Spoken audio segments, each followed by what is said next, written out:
Hello and welcome to the Memory Arcade, where Gilbert is still coughing up his lungs. And I guess that is his slot in life, and our life is still having to defeat the first boss. Get well soon, Gilbert. Yeah. So last session wasn't exactly just faffing about, but also very much the school of hard knocks of relearning Bloodborne after a long time away from the game. Right, but I think I've actually banked all my pebbles. Oh well.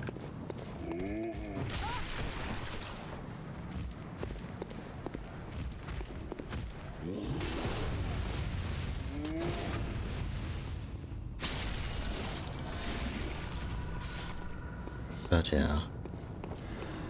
We're slightly stronger and reasonably well kitted for a boss attempt.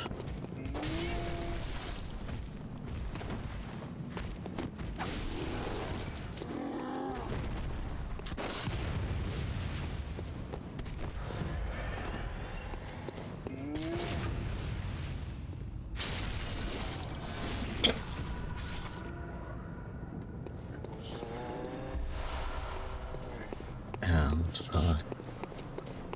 yeah, I hope the game does look a little more fluid on your end. Certainly does on mine.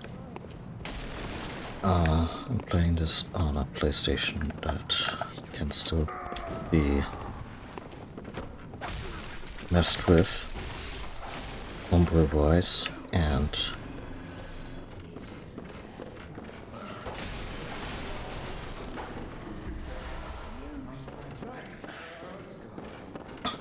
get the opportunity to play around with the various enhancements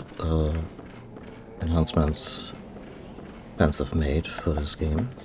The absence of any kind of official PlayStation 4 Pro patch or PlayStation 5 performance enhancements. And the choices I had was either the vanilla version, which is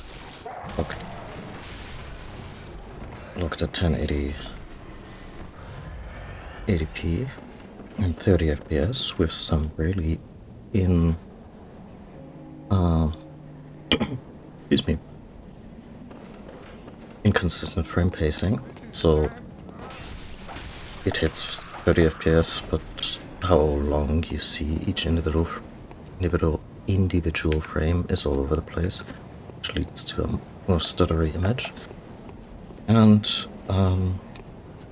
that's what we did last session, and today playing still 1080p 30, but with the frame pacing ironed out, which ostensibly adds, just ostensibly, we got a block punched here.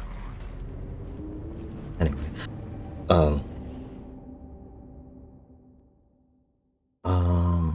it adds input lag, but I'm mostly willing to deal with that as opposed to just feeling like the game chugs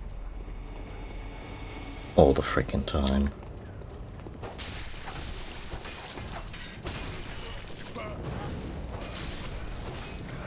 This is after playing more recent From Software titles either at a decent 60 or at least getting there. Case of Elden 9. The difference was quite jarring, but what I didn't realize is that the fact that the frame rate was cut in half was not even the main culprit. Like, to me, this game feels a lot smoother and ironically more responsive. Like, in terms of sheer math, I know that my inputs register a little later. But in terms of the game, just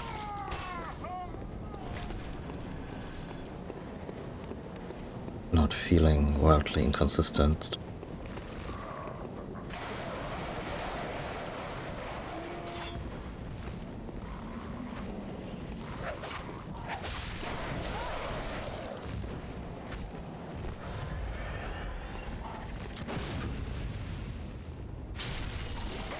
really welcome that change. I obviously also tried out the 60 FPS patch. That one is really only viable if the resolution is also reduced to 720p. I couldn't find a way to get it to run in a way where the graphical downgrade didn't bug me. It was mostly just HUD elements and fonts that just weren't optimized for that resolution. And yeah, I think this is a happy compromise. And tonight's first attempt at the Cleric Beast.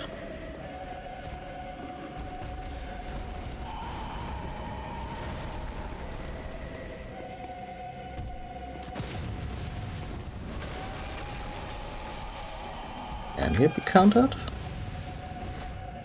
Not like this.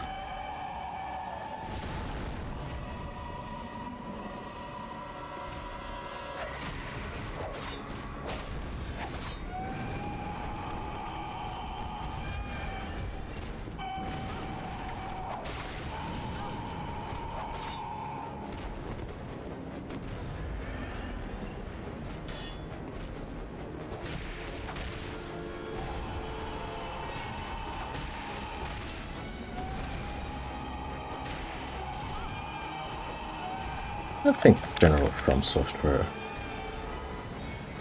experience applies with this one. As in, no fear. Try to flank it or stay on in its back. Maybe get away when it just starts to go buck wild.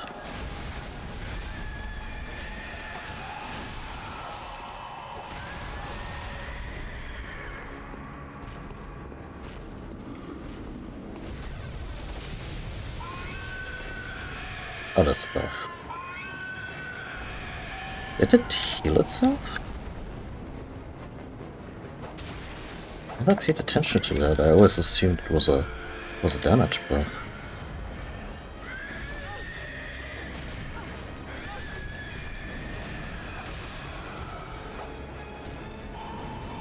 I should also just not trust the camera. I've gotten reasonably good at just restyling it.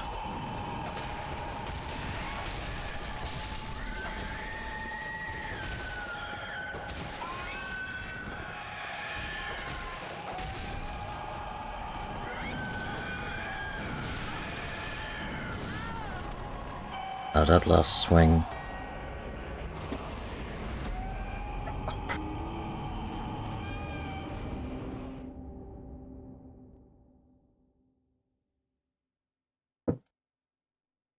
Forget what you even get for the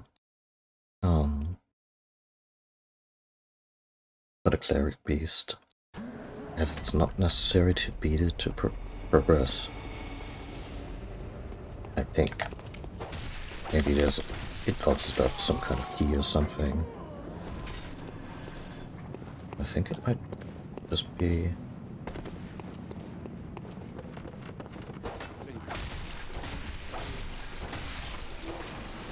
I don't know, maybe the inventory above messengers opens up a bit.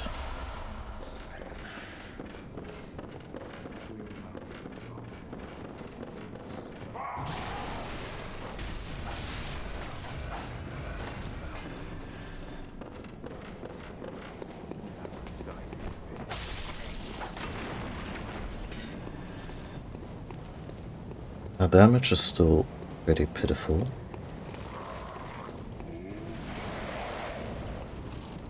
On account of this being an arcade build. Arcade. That would be kind of fun. Just, you know, playing this with a light gun. But the geometry finally fuck off.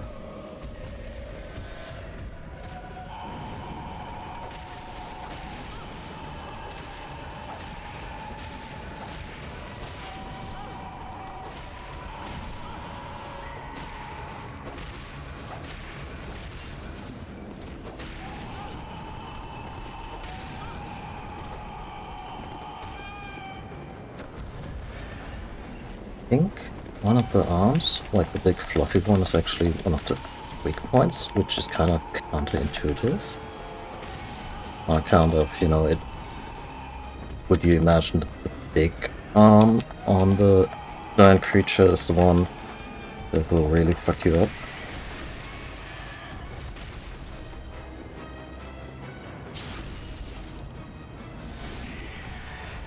Let me just take 1/3 of your brainstem.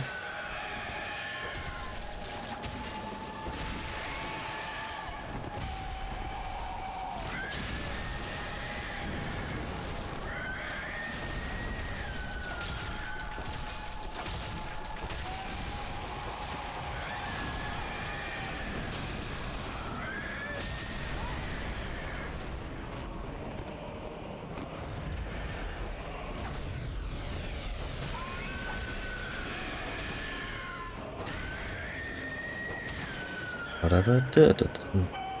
Like, if this was a healing ability, I've countered it. Speaking of healing.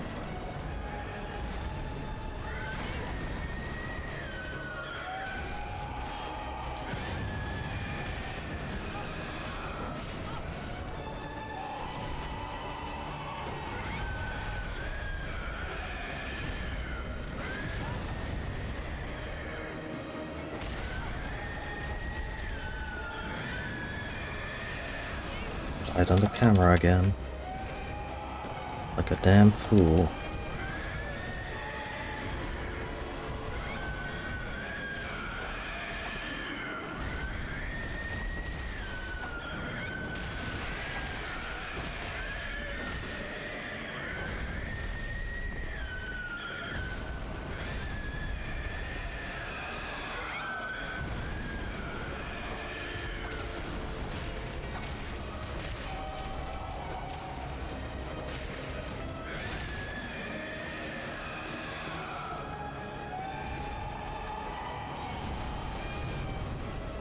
Oh. Oh. That was a lot of damage for so, for so little Molotov, huh? I just thought, hey, I got it, and before I sink this approach, why not eat it out for, I don't know, I was thinking maybe 1/3 of its remaining health, but I... Also that.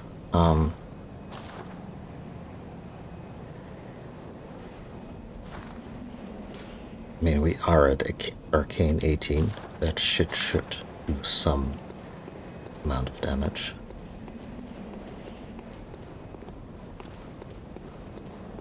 Also, just every instinct tells us that something here should open up, and it just doesn't.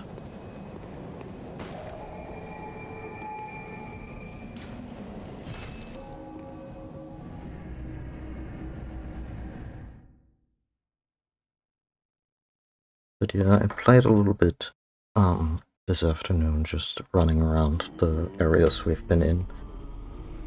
Oh, I got 3 insights for this son bitch. Welcome home, good hunter. Be home. What is... Ah, the little ones. Inhabitants of the dream. She's talked about the bath messengers before. Very well.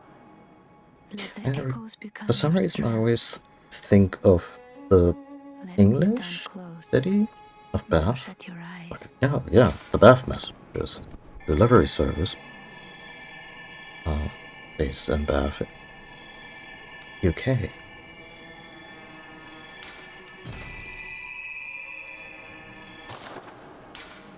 Farewell, good hunter. May you find your worth in the waking world. Also, I just read this as Wanking World, you know, more as an insult rather than something lewd.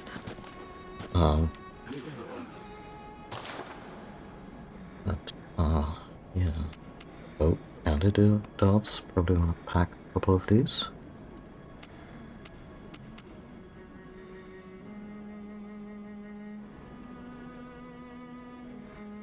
What do you mean? Bloodborne invented a lantern, then they didn't bring it back for Dark Souls 3, those fuckers?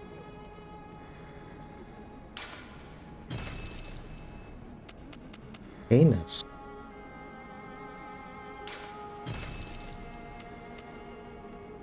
With the Kirk, the repeating pistol.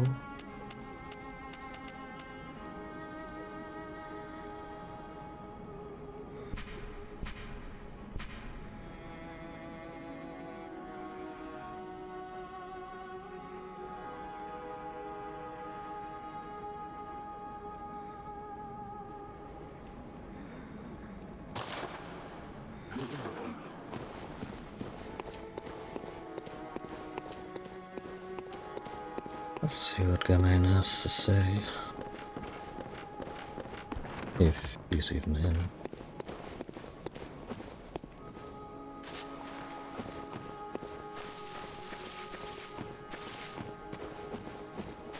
For a man using a wheelchair, he sure gets around in this terrain.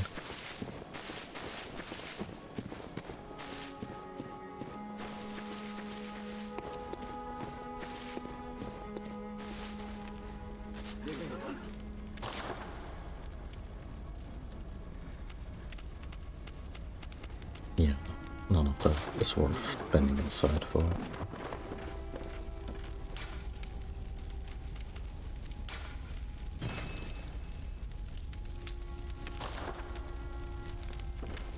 How does this work? Do I just fasten it to a belt? Then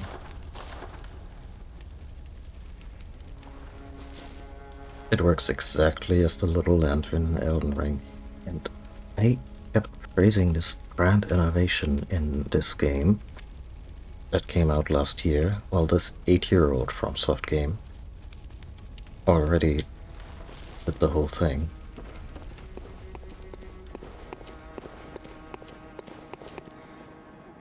Oh well.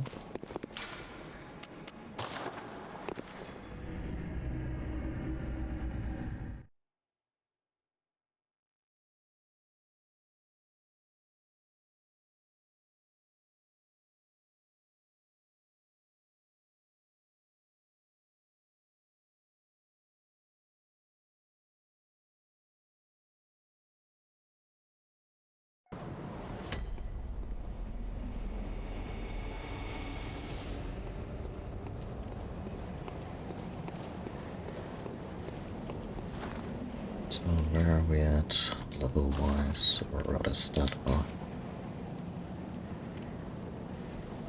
I think vitality and endurance at 15 each. That's good, you know, early game basis to not get killed or run out of stamina all the time.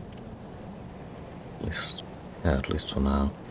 Strength and skill will increase based on what weapons I want to try out. And I guess I'll just keep leveling up Arcane until we're at least 25. Apparently that's like a magic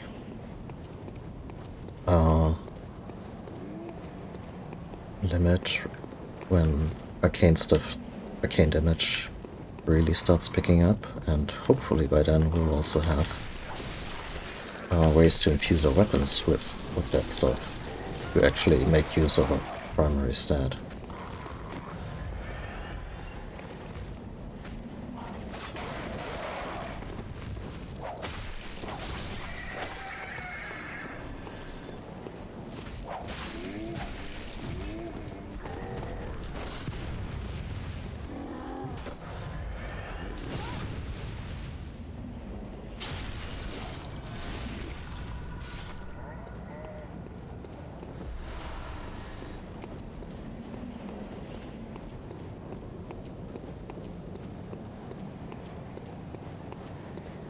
See. Oh.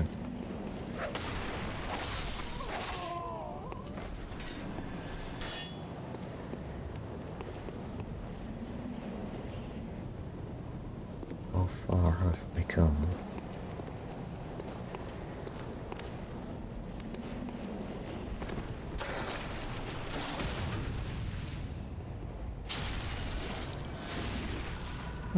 Decent enough. No, not tangering with two of them.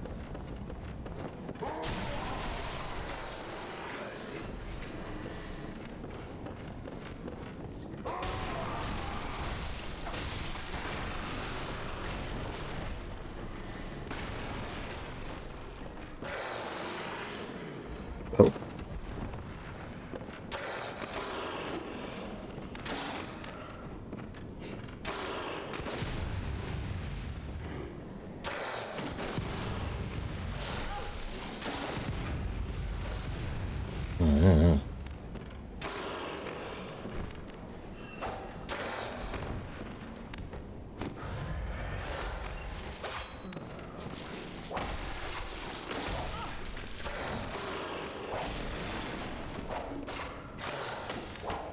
The range of that thing is really, it's really something.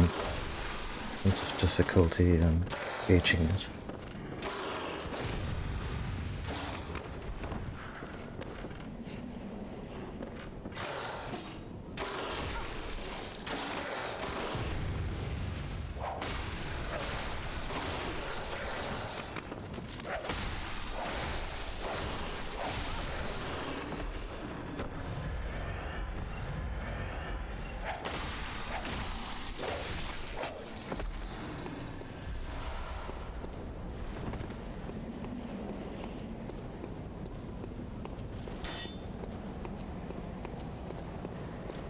Okay, next stop. Doors, right?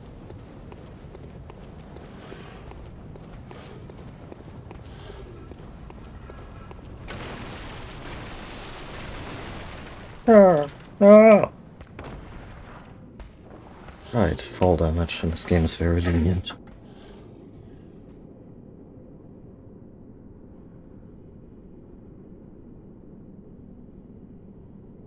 Okay.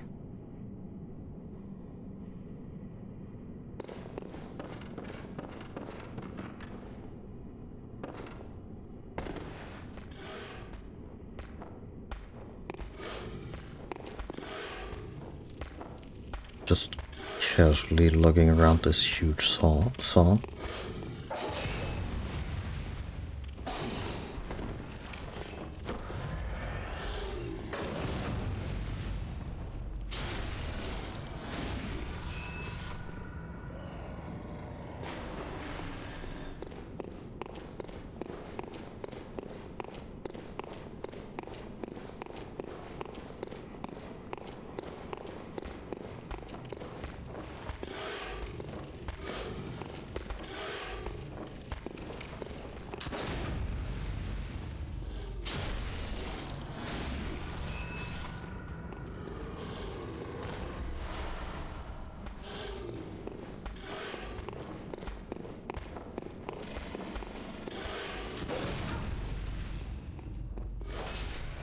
Oh no.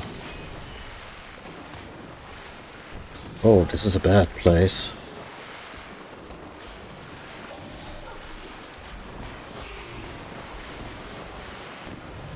Oh, and this is the worst place. Well, maybe... Heal, heal, heal. Oh. Is that just a piece of fence?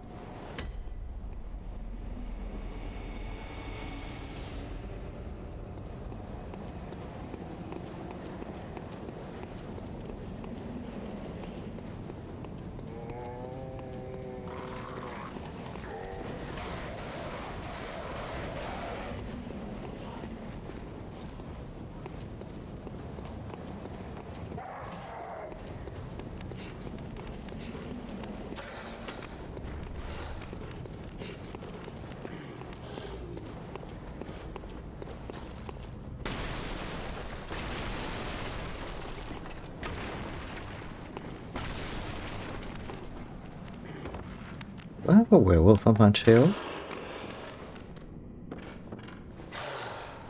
And it made the Dumb shit. I'm proud and horrified.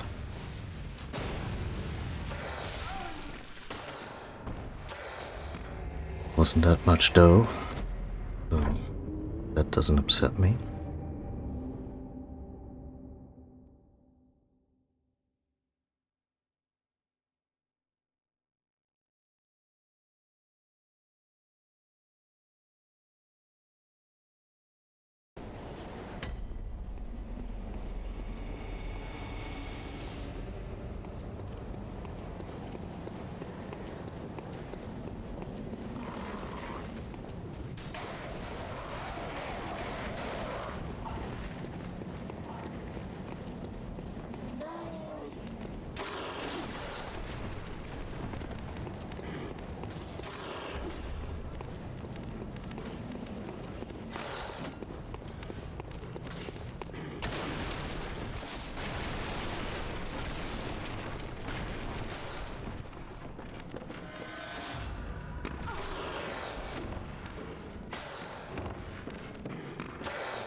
So do I have one below and one above? Is that where I'm at?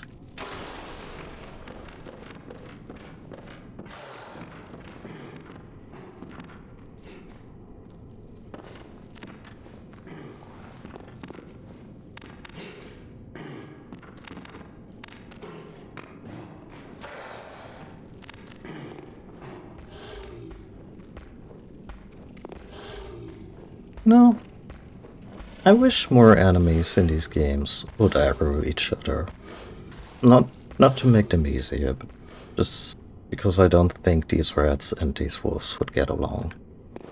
Like, maybe they wouldn't fight at all, maybe the rats would just scoot, but... you know.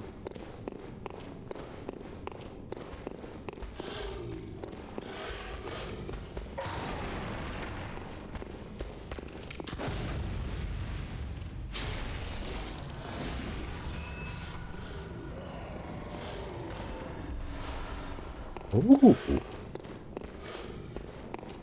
I think that's my next upgrade.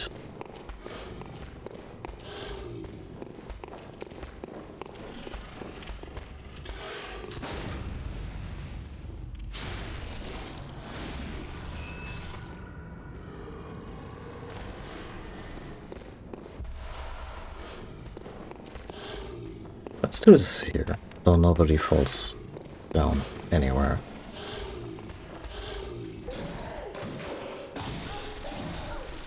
Shit.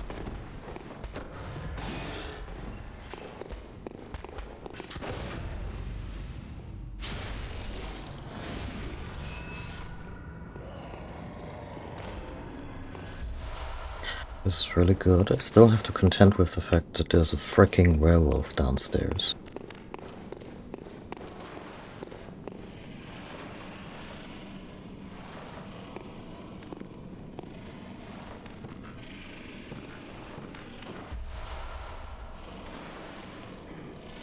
Some potable money.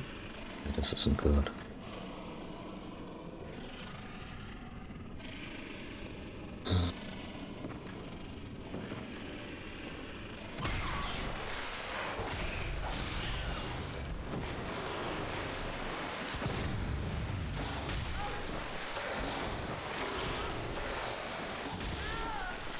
Where did you come from?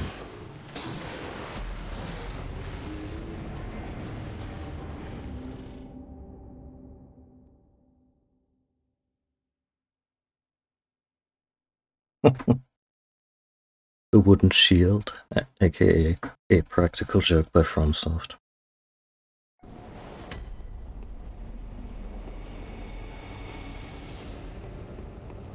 Apparently the DLC had a shield that wasn't complete shit, but...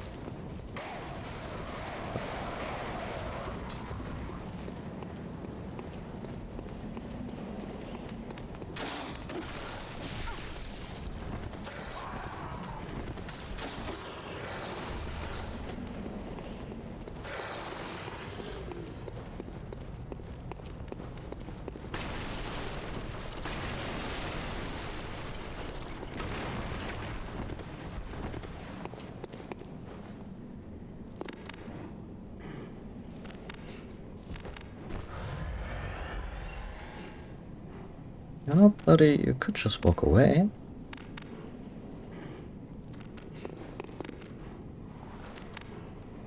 Not on the cards.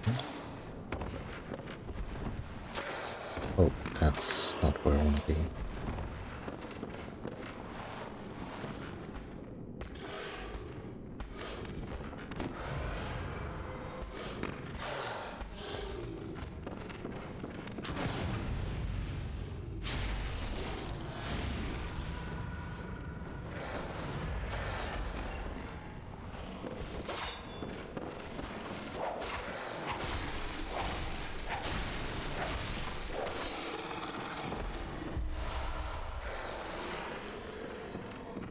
Keeps me in good healing though.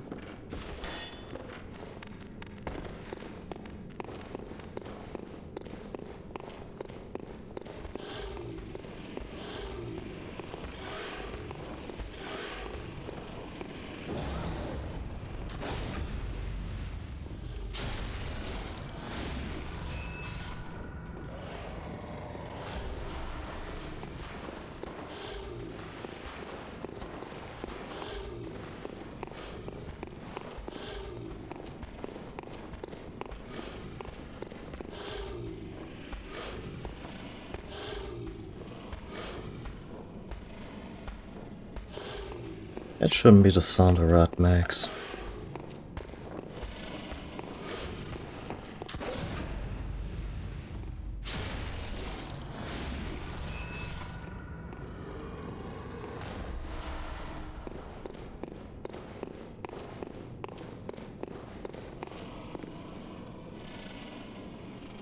Second, the other spear guy ambushed me right about there. So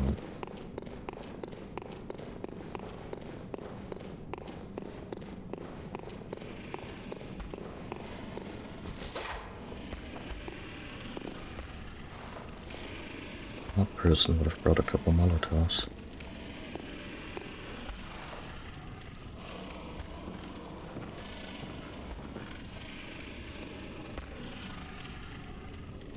Wait.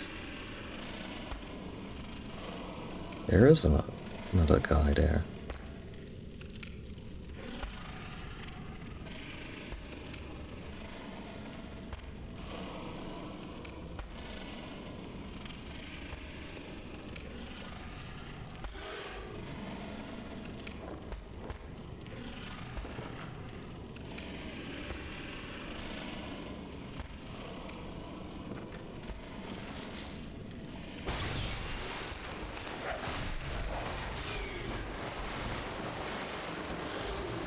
Wow, really stood the hive.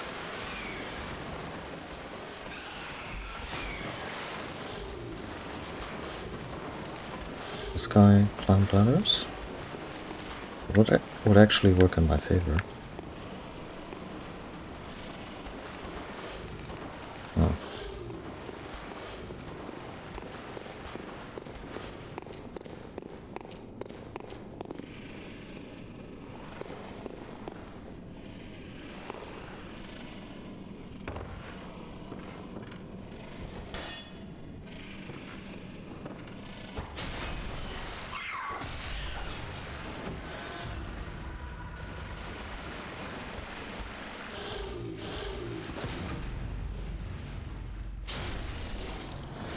That's all pretty dope in terms of execution.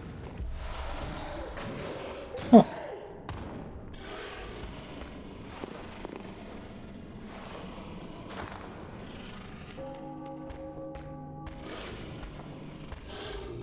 Huh. Slightly different. Yes.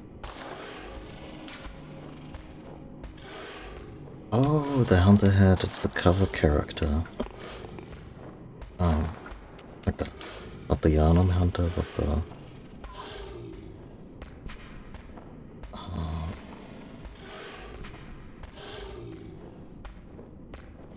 I guess freelance hunter, if you will.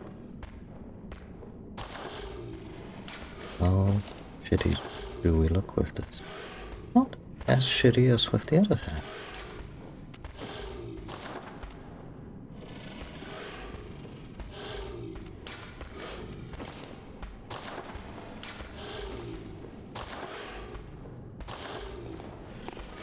I mean, that's about as standard Bloodborne as you can get. But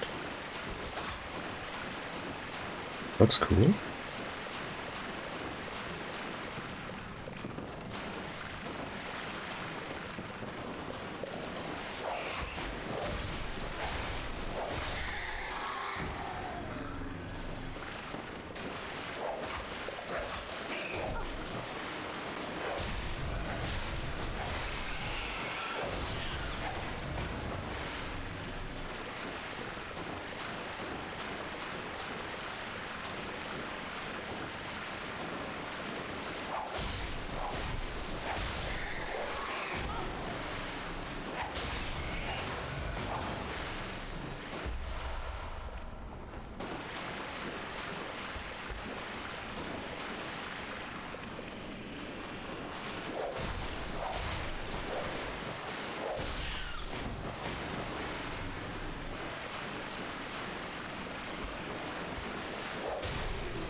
Hmm.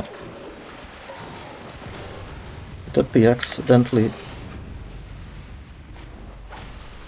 smart thing and actually mixed in a heart attack, like a heavy air attack, a heavy R2 attack. And that was enough to keep the saw guy off my ass for a little longer.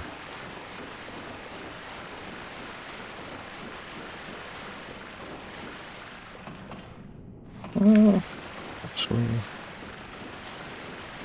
while I'm down here and have relatively free reign, there's a few things in this. It kind of looks like a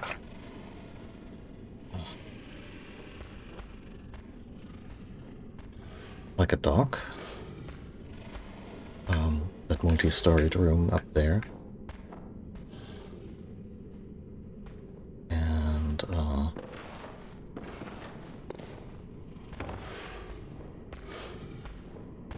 I don't have everything.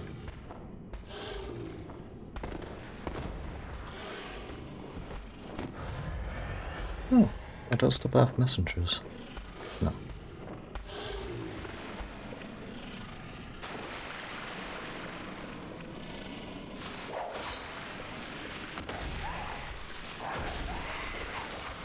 I didn't remember them having so much health. Oh dear. And it...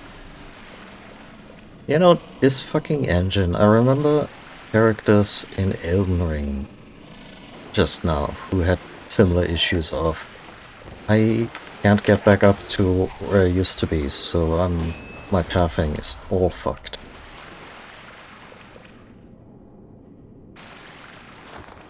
I suppose. Oh, nothing dropped any kind of Molotovs.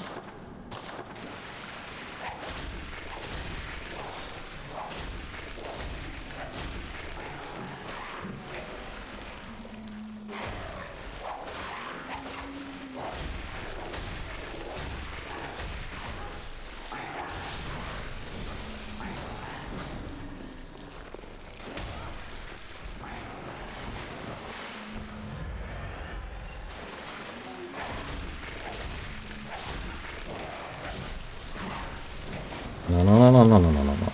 Not like this.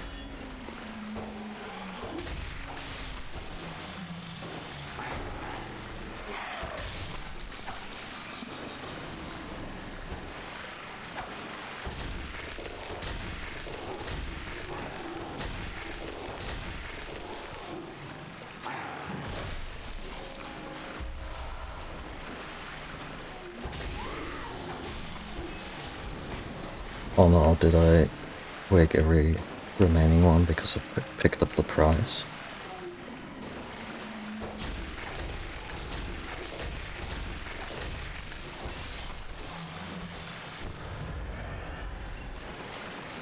Anyway.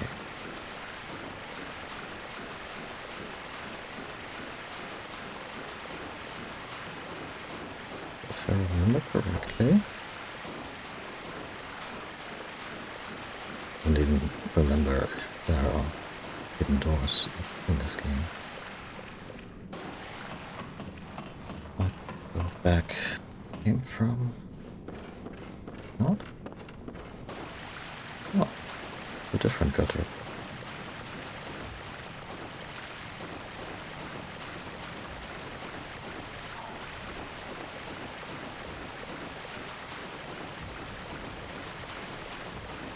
I think the heap were a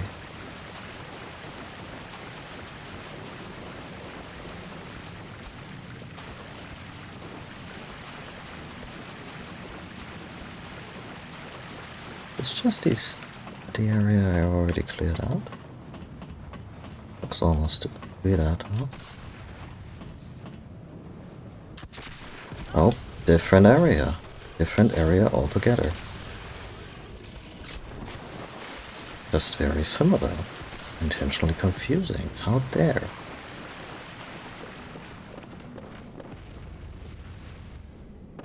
Carry on.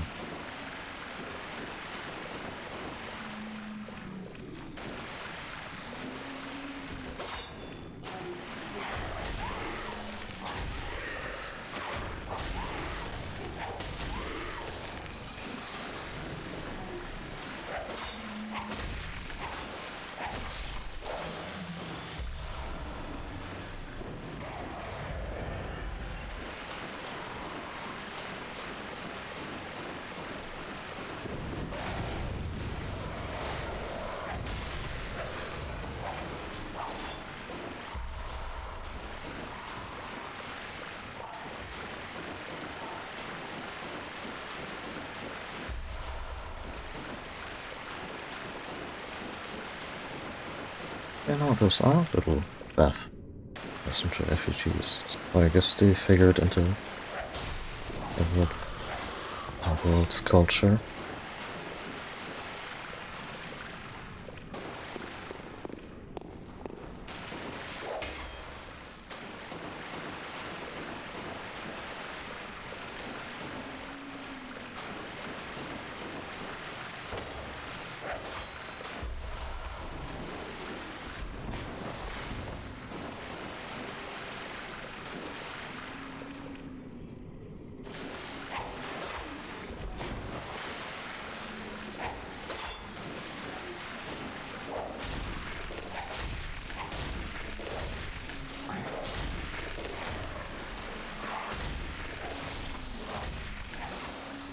That really gnarly scraping sound.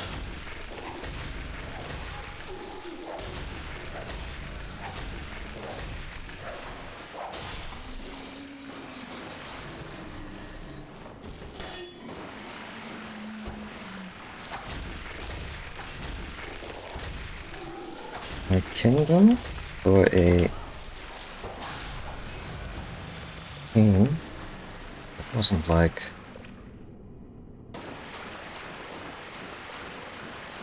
I don't know. At this point I wonder if it's long enough to actually make... Oh dear.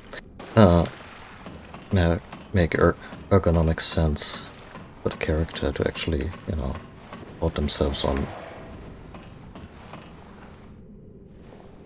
Okay.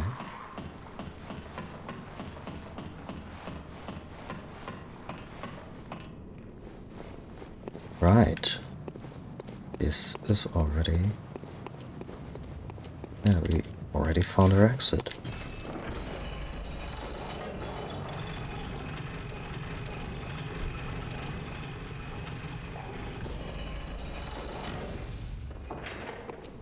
So, this is the area with the two big blokes near the lantern.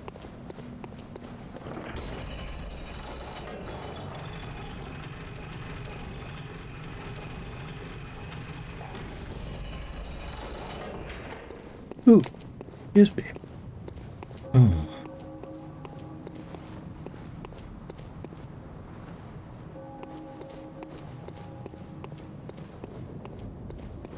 This is the big bridge. Sadly no Gilgamesh. Or kick-ass Dinty Rock. Oh.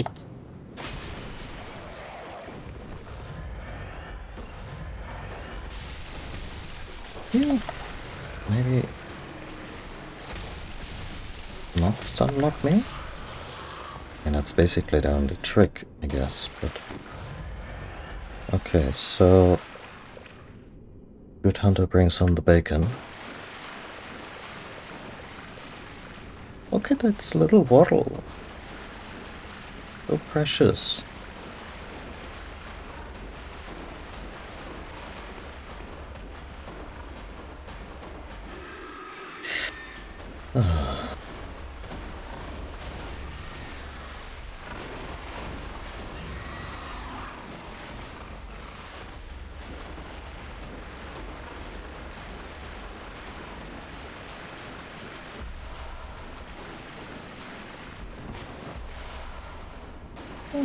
Batch.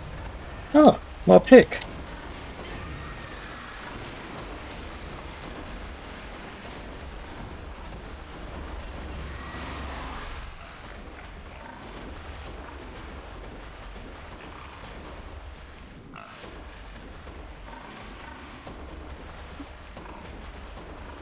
Lord Winklebottom investigate? That sounds delightful. Also really close to that, or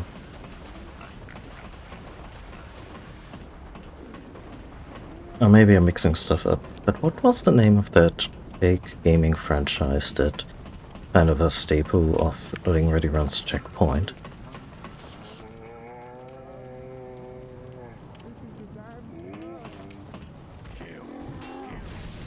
Oh.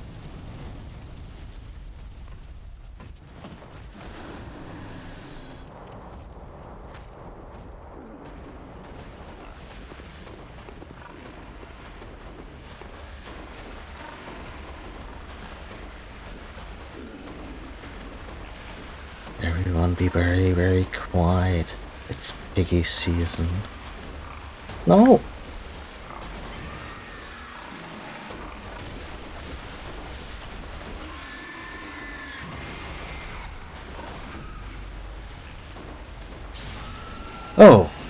Oh, God. Like, everything came out there.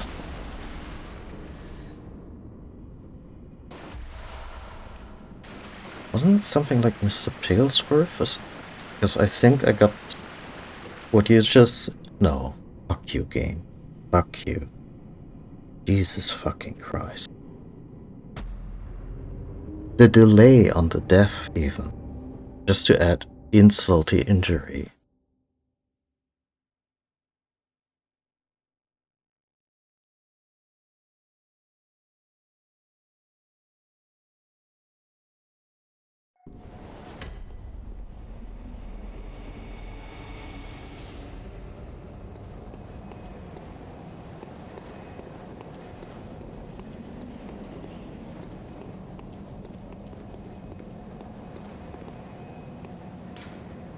Oh yeah, no, this sounds like... I think I was about to say that would either be a talking sim or a watch and play thing, but no, even the title has too much effort put into it to be on watch and play.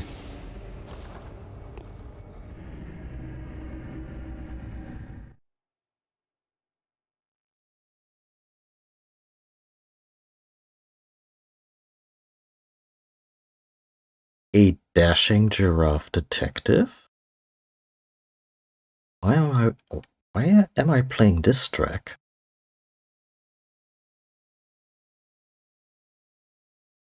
I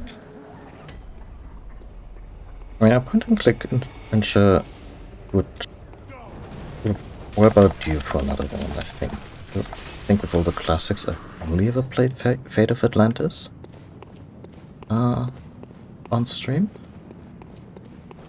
And I've been meaning to get to the original Sam & Max sometime. And some Tim Schafer stuff.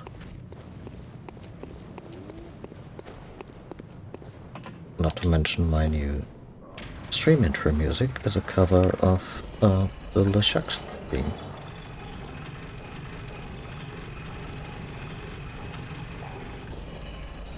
Animal characters including an axolotl. Yeah, I mean, they had to point out the axolotl or a capybara just to, you know, hit all the right notes, which I deeply respect. Okay, so the ball respawns, much like the Dragon Balls. Could you guys please set... Yeah.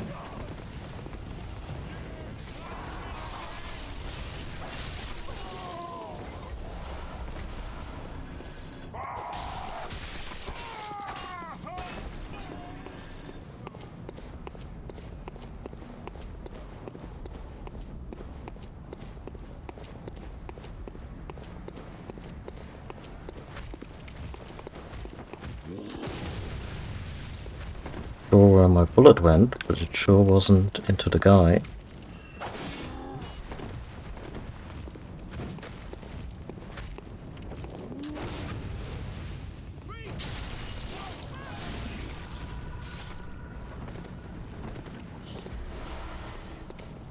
I mean, of course. Oh, that sounds really nice. Like, this could easily just be bad, so, you know, bunch of whimsy, but with not enough follow-through, but I'm crossing my fingers that this is a game that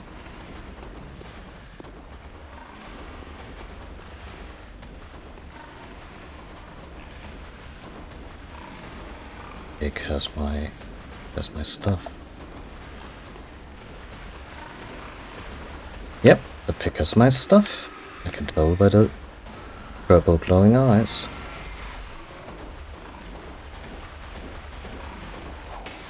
Has to back up.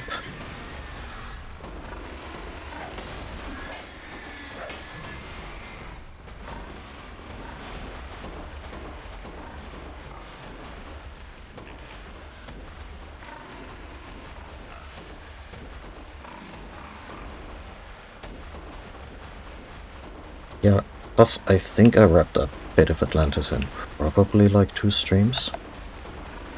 It's not a... like, if you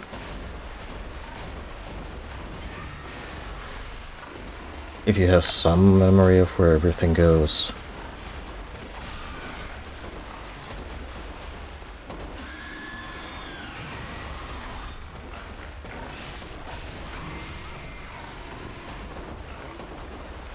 maybe also not shy about being at a guide when stuff just gets too much into moon logic, although I'd say Fate of Atlantis is not too prone on moon logic.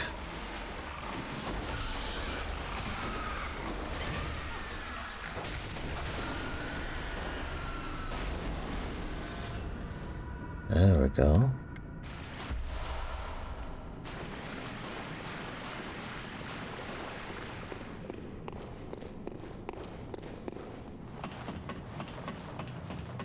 But I think I went the easy route, aka the Sophia route in Fate of Atlantis, because it's just the most entertaining one, with all the banter between them. Yeah, Daddy Gascan is right around the corner, isn't he?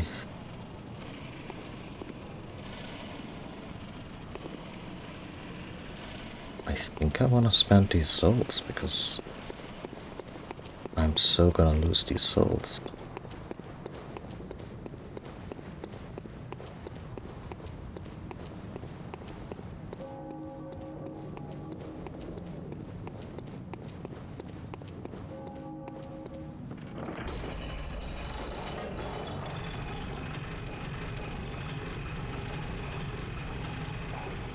But maybe consider...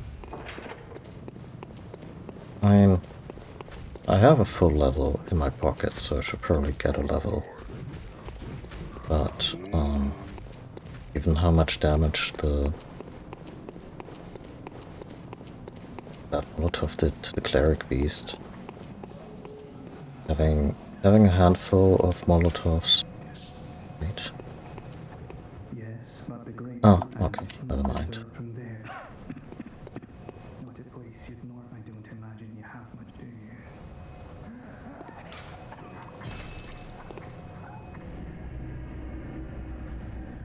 level in your copper is worth 2 on the corpse. I mean, the merchant and RE4 said it repeatedly. Can't take it with you. Welcome home. What is it you?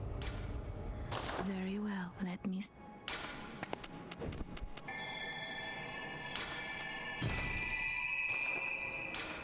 Farewell, good.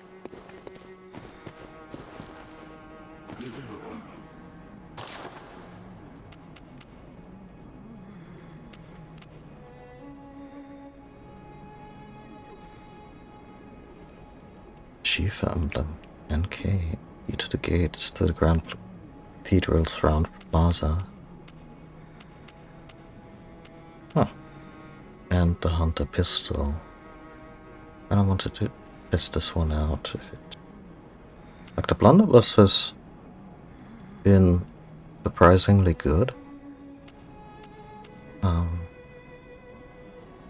But I still want to give the pistol a chance to see if the timing is maybe better.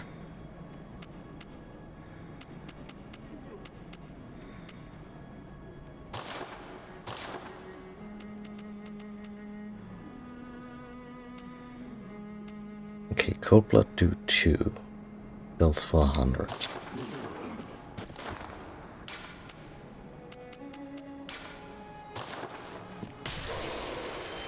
You sneaky little fox.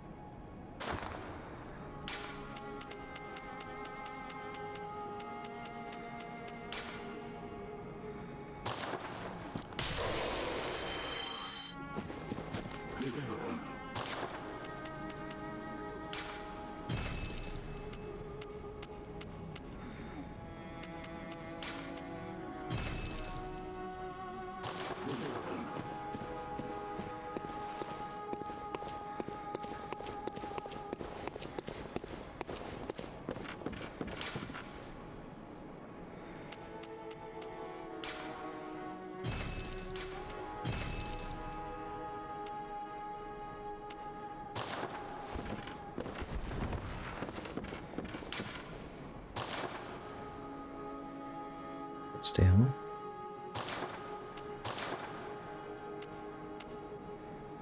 Not busted this weapon.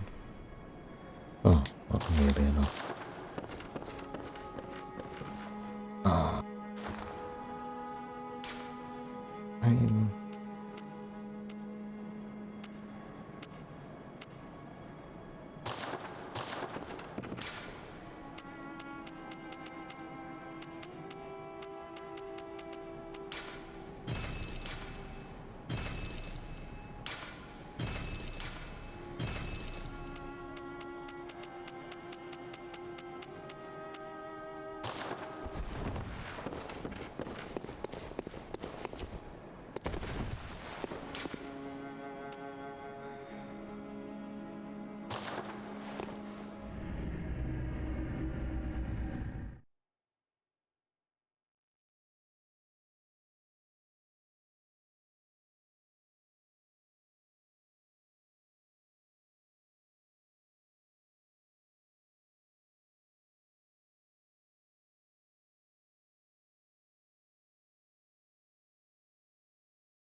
None of them really dropped shit, but we did get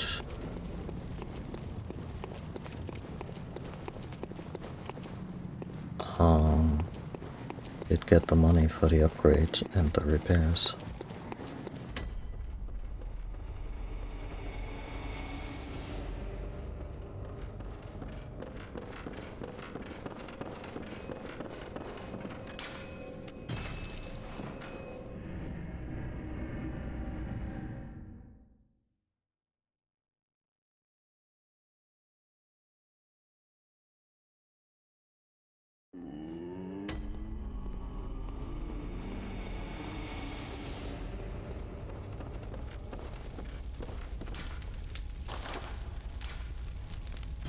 Wait.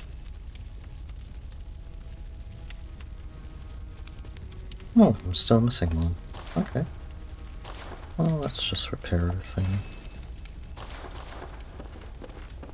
Don't really see the point in upgrading the pistols. As of now.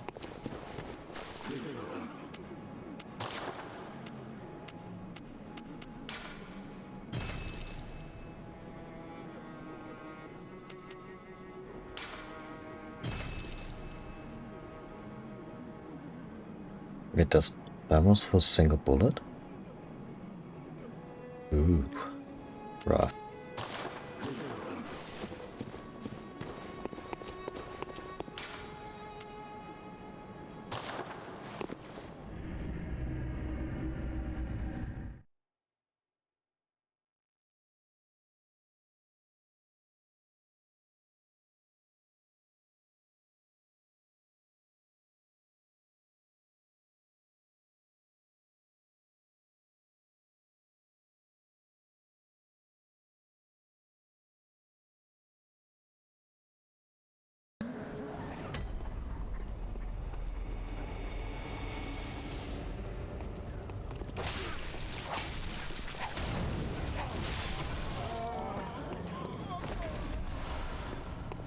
Well, that's nice.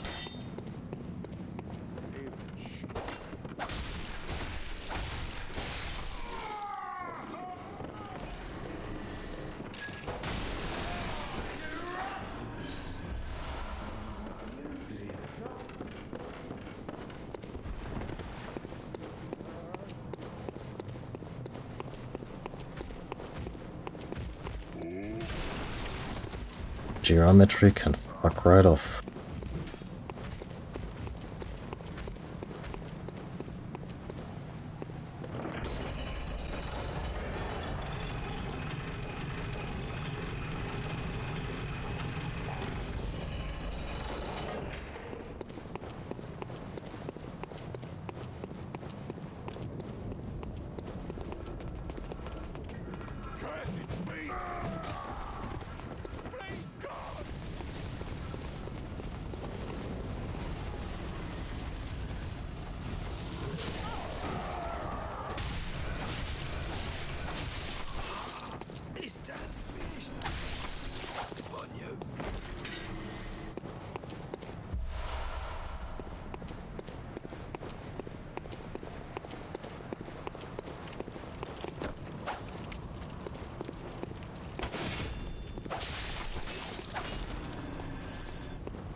It shoved me. Something like a football.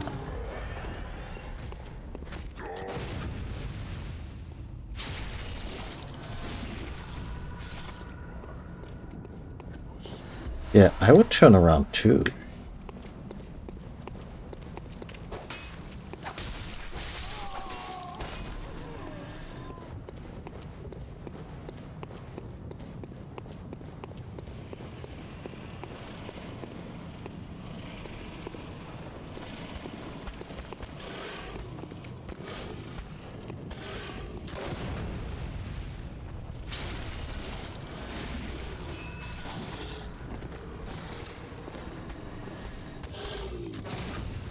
It is rude. When I said pistols at dawn, you know, no shoving was implied. Face shooting? Absolutely.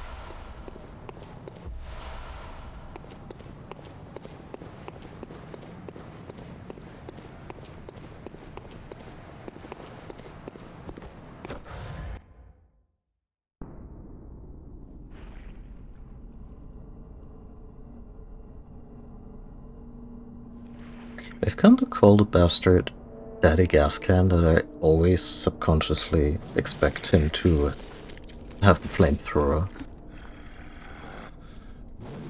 But now, in terms of loadout, he might just be my old character.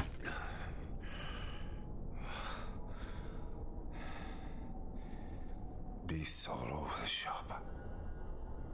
You'll be one of them, sooner or later.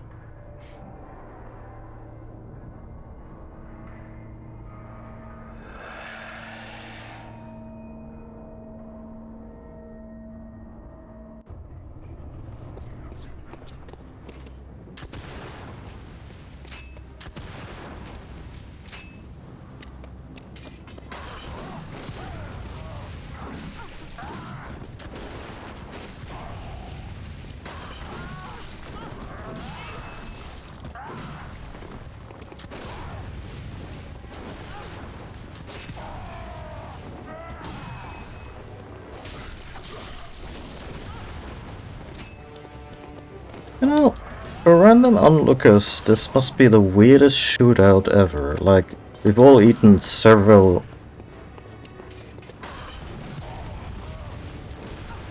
you know, shots to the face, and all it made us is more angry.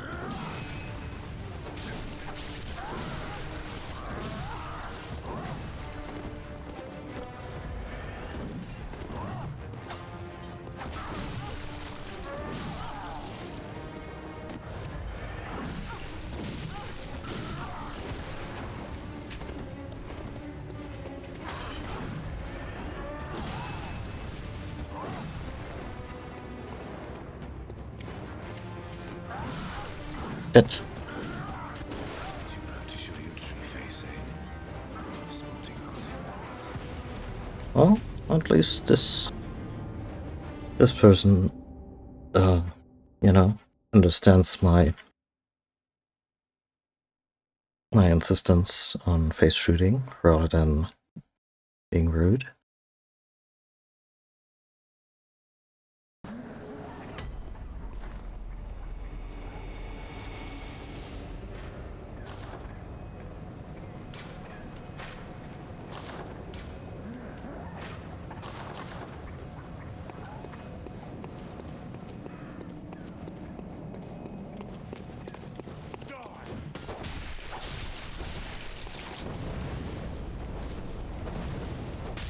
Son of a bitch.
Let's see if the pistol's timing is completely...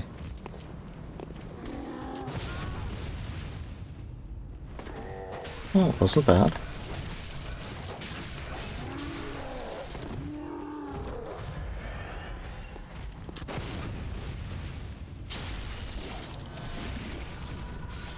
But I'm also using the blunderbuss, so nothing learned.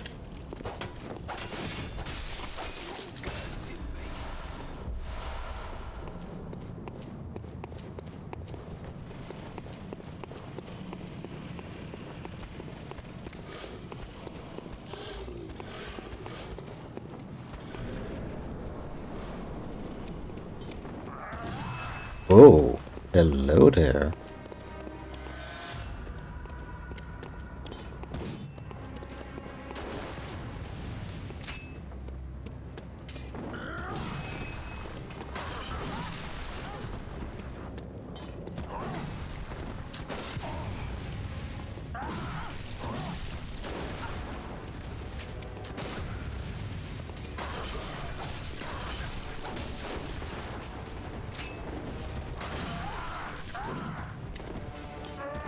Too proud to show your true face, eh?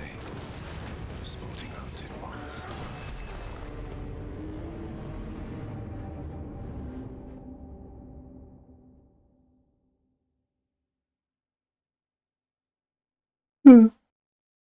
Ooh, excuse me once again. Oh,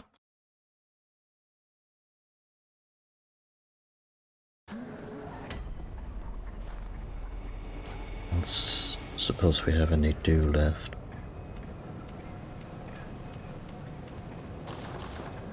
What was the upgrade? 260? Because now we have the shots.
I guess it's better.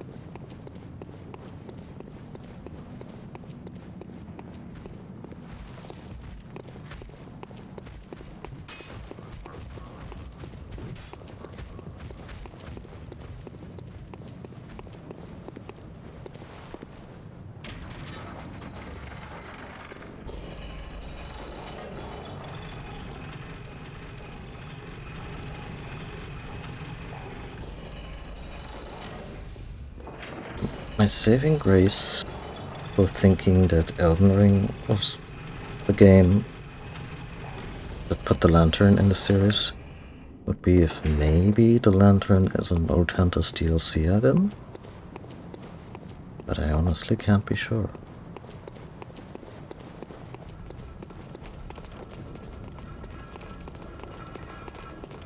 Come on, straight line, straight line.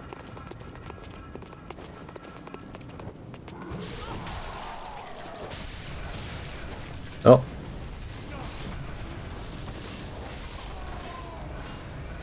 That took a weird turn.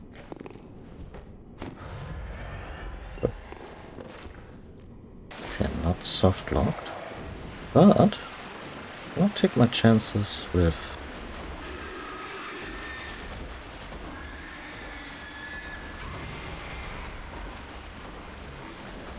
that. Sounded like it spontaneously exploded.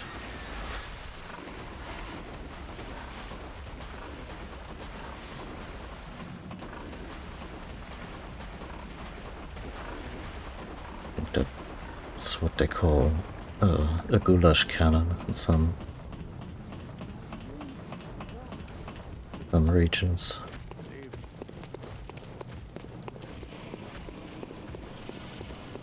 I could cook some really good goulash. Lots of paprika. Oh, fuck you, Gascoigne.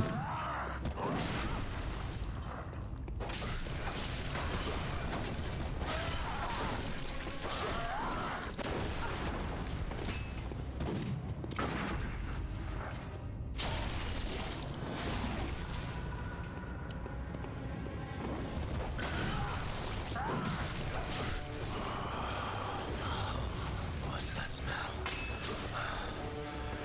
The sweet blood. Oh, thank God he's talking about blood. I thought my character got to change their pants after the pig came charging at them.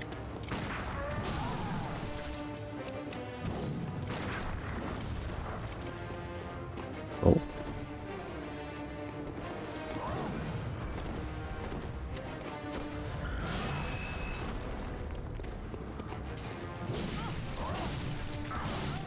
I would really like to... I mean,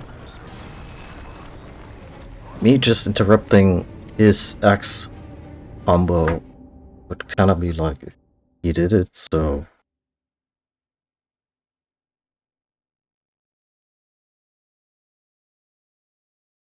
Yeah, the hand lantern. Like when I first found a similar device in Elden Ring, I was like, oh my god, they did it! Something to light the way, and we don't have to sacrifice our left arm for it. And, yeah, apparently it has been done. Now, of course, my immediate counter to that is, well, where was the damn thing in Dark Souls 3? But you know, Soulsborne series, a land of contrasts, and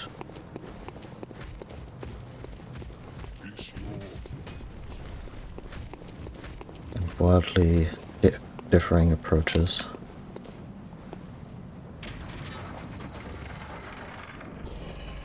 Oh yeah, no, that one produces more light for sure.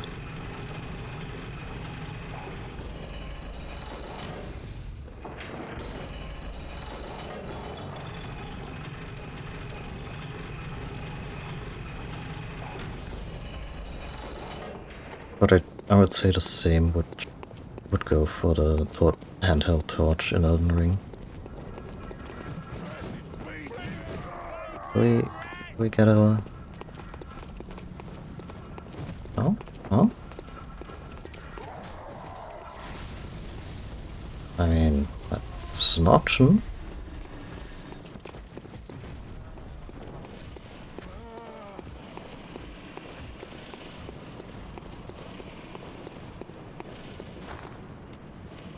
What do we have? A regular old torch. Good to know.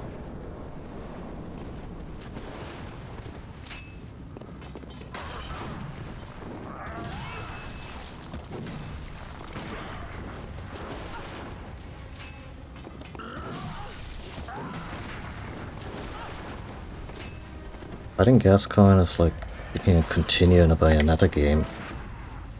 Like, the moment you have control of the character, prepare to dodge.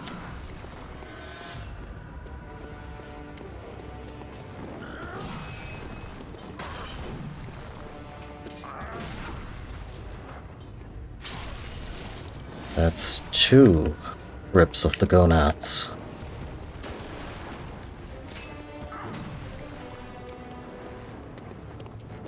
Oh, I'm alright. All out of bullet.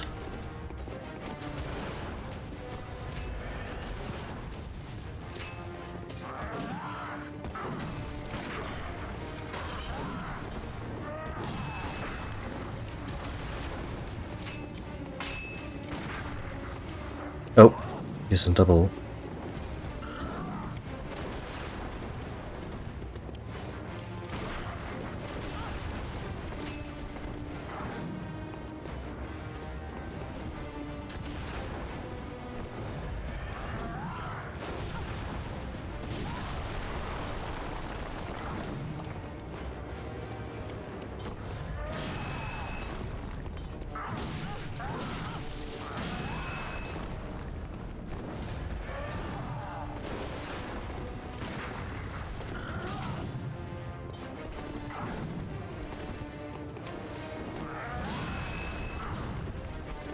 I have something really troubling to confess. I never equipped those Molotov cocktails.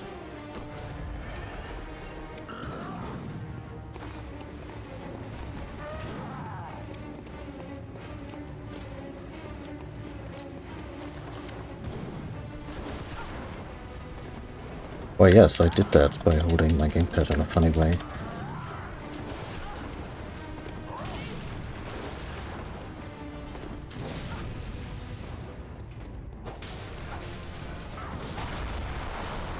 Damn.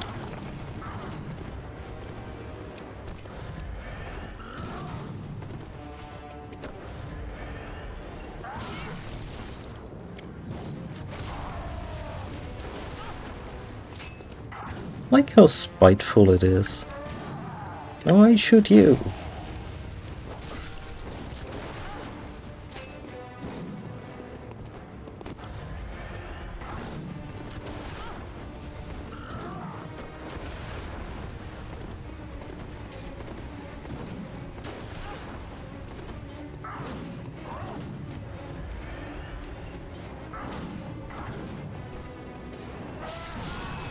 Shit.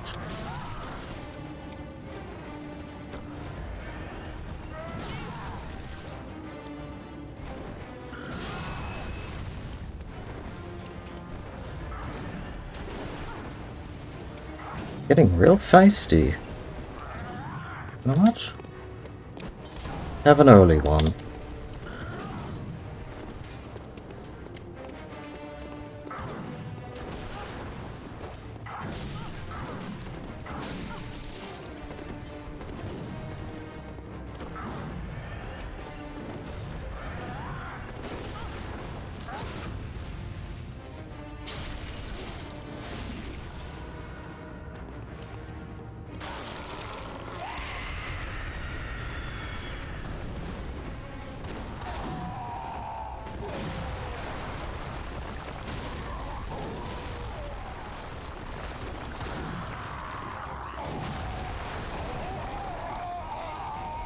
Yeah, that's what I bought them for.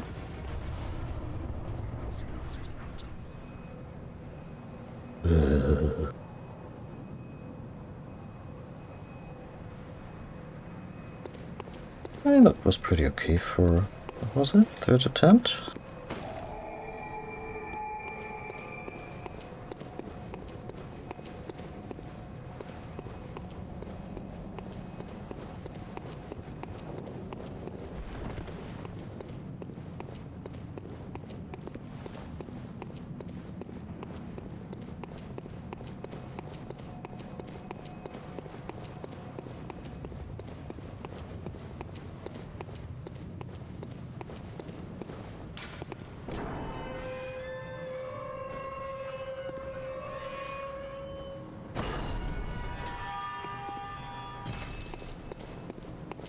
that what they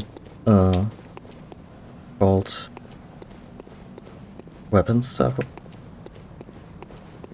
way, or were you just comparing it to dragons in general?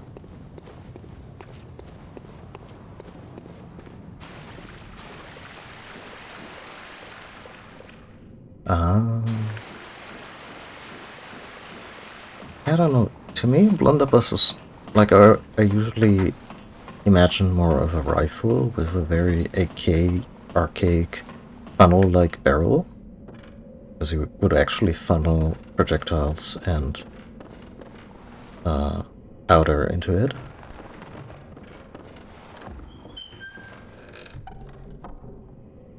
Ah, I mean, then this is totally a dragon. Blood gems. Woohoo!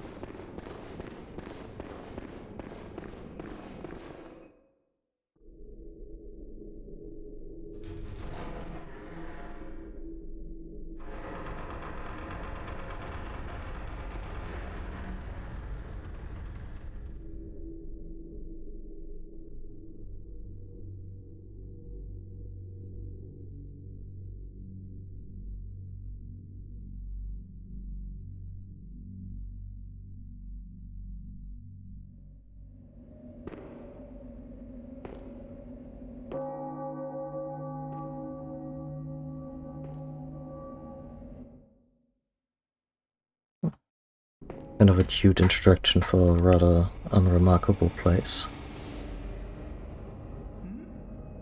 Oh, you must be a hunter. Very sorry. The incense must have masked your scent. Good, good. I've been waiting for one of your ilk. These hunts have everyone all locked up inside, waiting for it to end. It always does, always has, you know, since forever. But it won't end nicely, not this time. Even some folks hiding inside are going bad. The screams of women folk, the stench of blood. Is that the official spelling, huh? None of them's too uncommon now. Yarnum's done for, I tell ya. But if you spot anyone with their wits about them, tell them about this here Erden Chapel. They'll be safe here. The incense wards off the beasts. Spread the word. Tell them to come on over, if you wouldn't mind.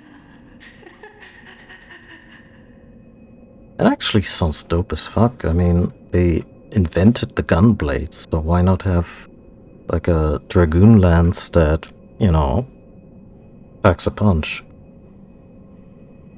Cat, could you maybe not butts around on my table right now? Because I really don't want to accidentally murder an NPC.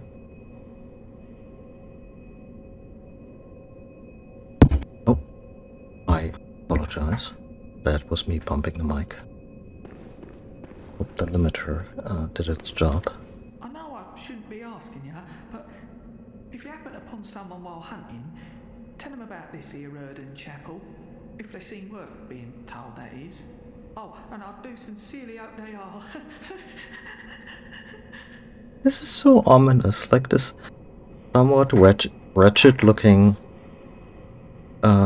person asking us, yeah, you know, spread the word, this place is safe. Bring them over. And this character is entirely sincere and kind-hearted. But you know, fun little play on expectations there. Honestly, have to look up who should and shouldn't be invited, because at some point they start murdering each other for dumb reasons.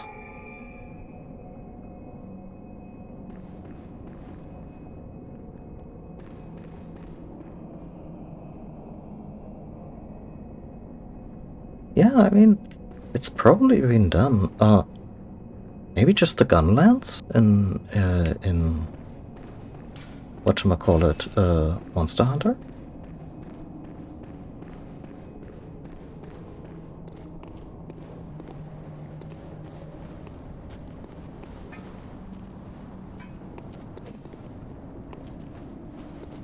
sorry, sir.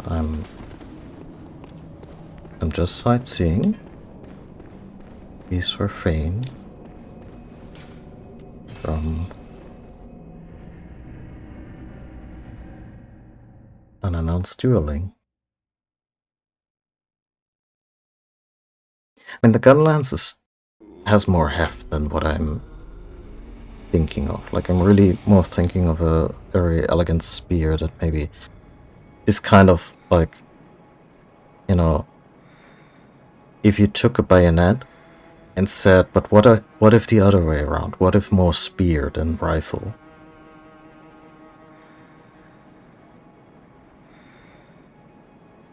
Oh yeah, that sort of thing. Yeah.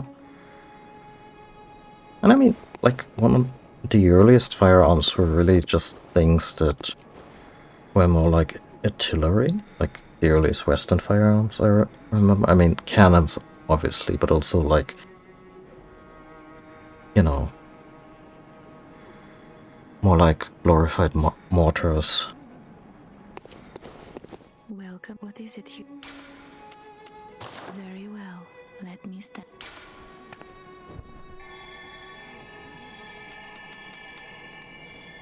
Hey, Arcane 20.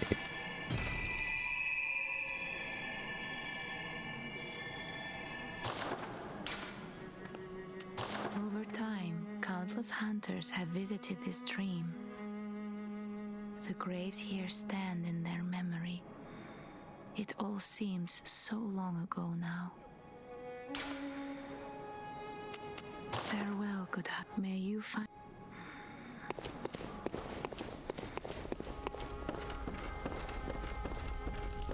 The moon is close. It will be a long hunt tonight.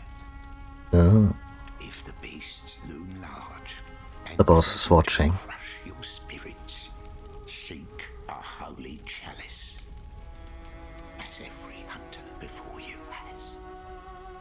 A holy chalice will reveal the tomb of the gods, where hunters partake in communion. Communion being code for more hunting.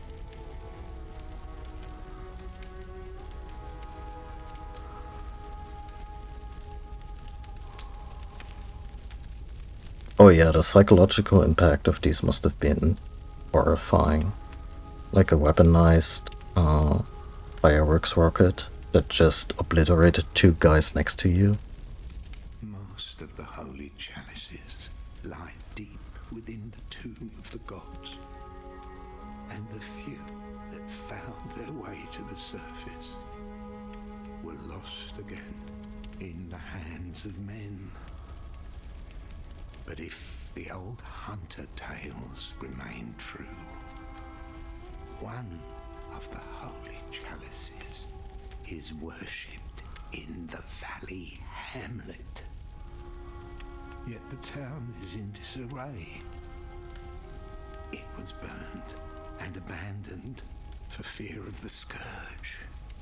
Home now only to beasts. The perfect place for a hunter, wouldn't you say?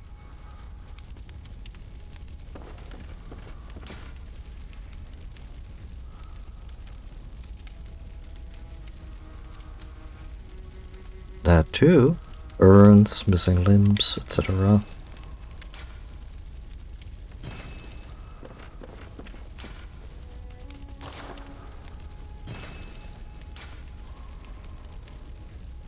A bloodshed would be great. Sadly, we don't have that. Ah, we later upgrade our offhand weapon to open more slots for gems to fit in.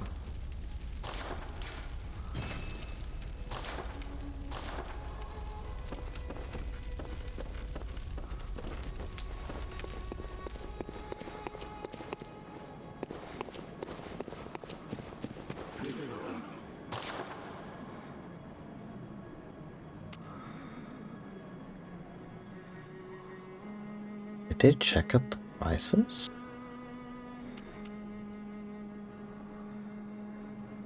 They did, the little bricks.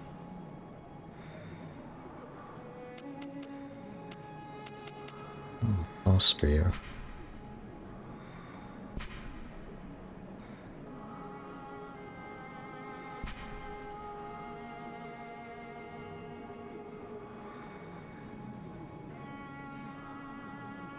Wouldn't mind giving this one a try. Dark Hammer, I mean, yeah, it's a sword and a hammer, and it's one of the more spectacular transformations, sure. The Hunter Axe I wanna skip altogether. I relied on it heavily in the olden days. The Saw Cleaver is also... I kinda wanna treat this like starter Pokemon, as in I really shouldn't be looking at the Saw Cleaver or the Hunter Axe. The Saw Spear is fair game.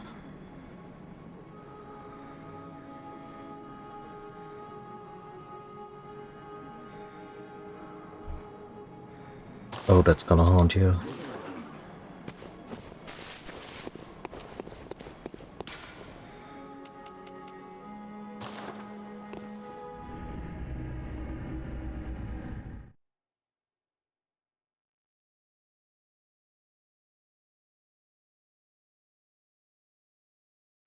I think at some point, like of the people we can relocate to the chapel, which we have to do it before, you know, certain milestones are passed, otherwise they just, I don't know, succumb to the urge or go quiet in there. Well, they probably die. And then they just start hanging out here. And there's the rude old lady, who we can obviously about here. But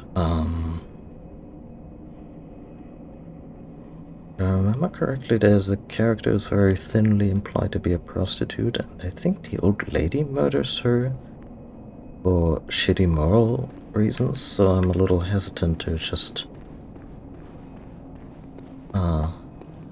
get her in here. I think I'm just gonna shamelessly read up on the wiki what the pros and cons for everyone was.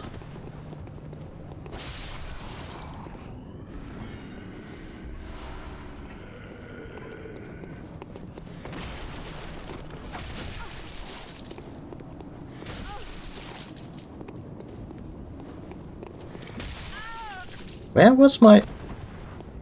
Oh. I was actually out of bullets. Yeah, no, that's on me.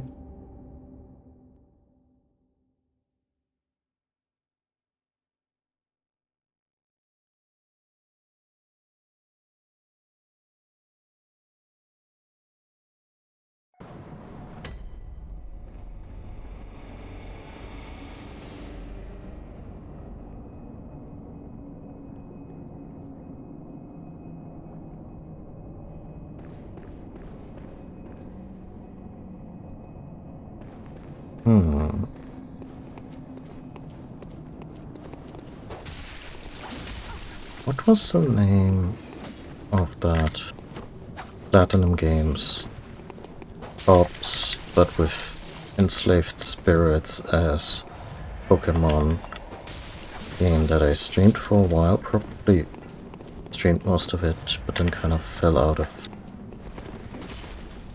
like, frankly lost interest in, because the controls were needlessly cumbersome and the story wasn't going anywhere. Ooh.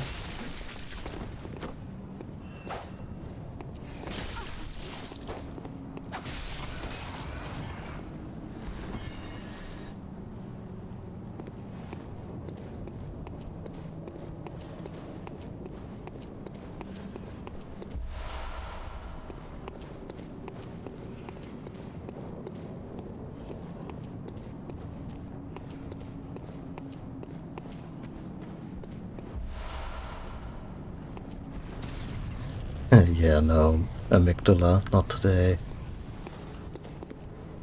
Fucking invisible prick.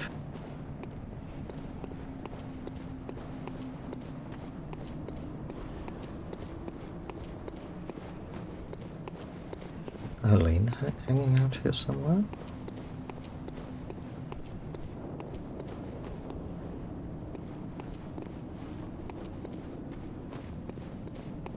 Astral Chain, yeah.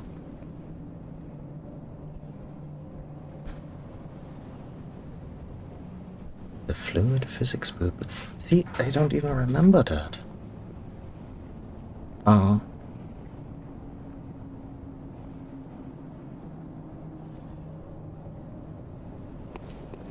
I really wanted to like that game because Platinum and, you know, new IP, kind of cool premise, anime as fuck, but in the kind of, in the way you kind of welcome, and I don't know, maybe one day I'll pick it back up.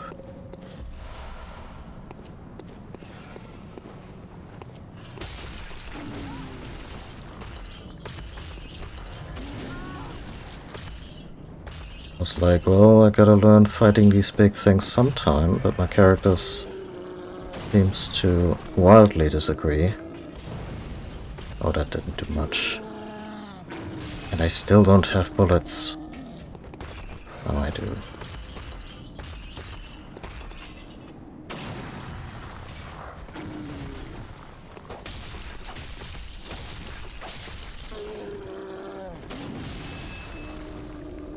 That was a lot of metal hitting the ground.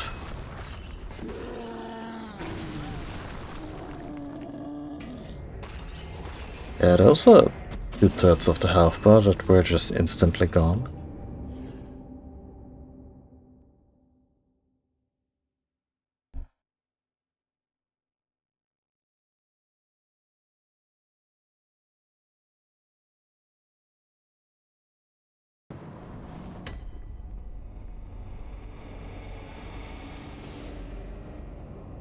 Right.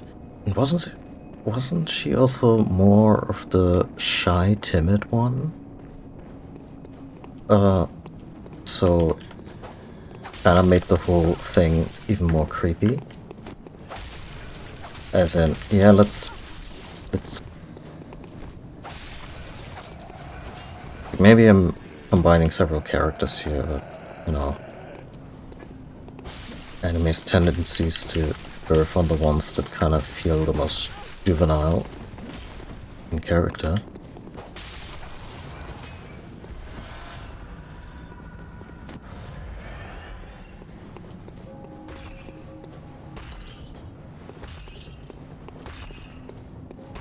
Oh. I once again forgot to make bullet.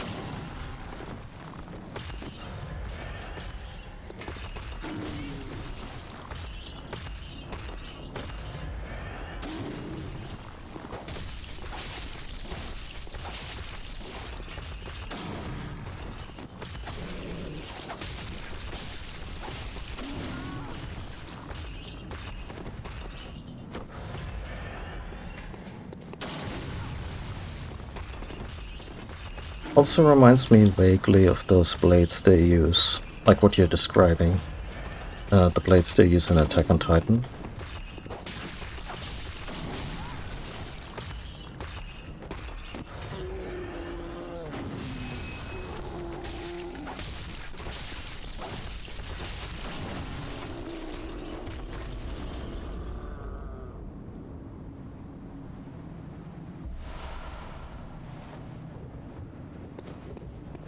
Attack on Titan.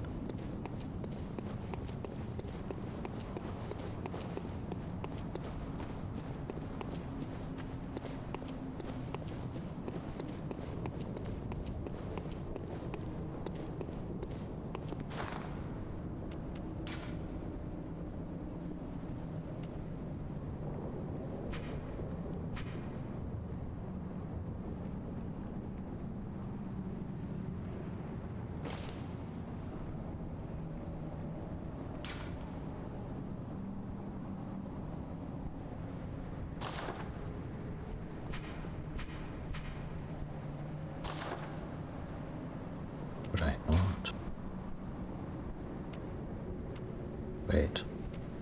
These identical but have entirely different looks.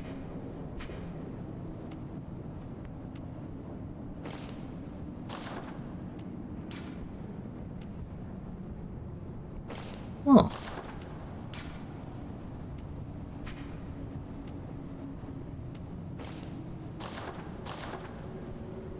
Look at us, looking more distinguished by the minute.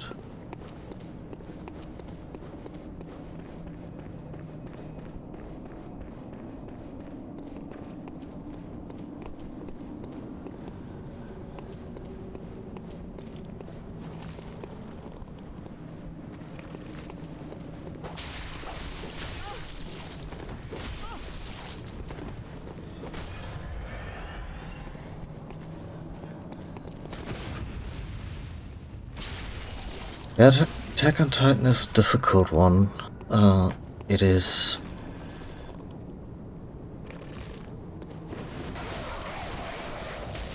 It is in many ways objectively bad, in many ways objectionable. As at least in my book, it has a few horror elements that are just very... don't wanna say engaging, but fascinating, for lack of better words. First, its season 1 theme song is way too catchy for the, way more catchy than the series deserves. It's also kind of like not post Walking Dead, because it kind of came out a similar time, at least in relation to the Walking Dead show, but kind of misery porn, as in no character is safe.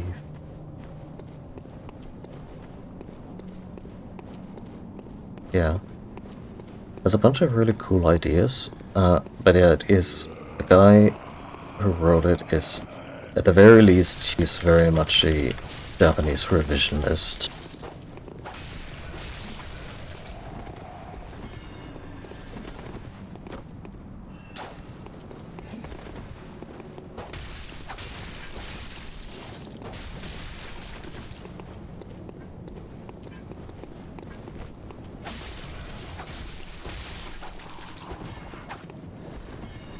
Yeah, I think I ended up watching like half a season of it.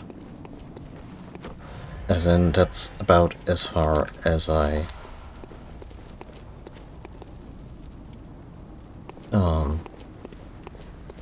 got.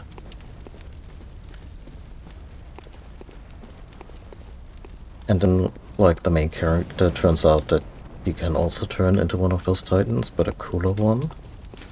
And then it just kind of turned into a battle manga. Or anime, for that matter. Yeah, I don't know.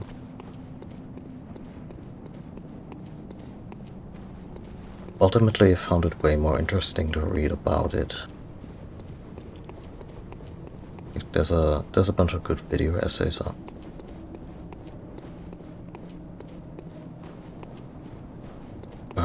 Serious.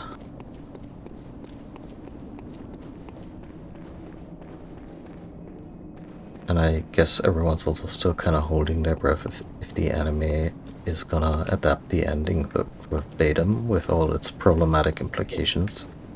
Or maybe not. So that's a little bit interesting, at least.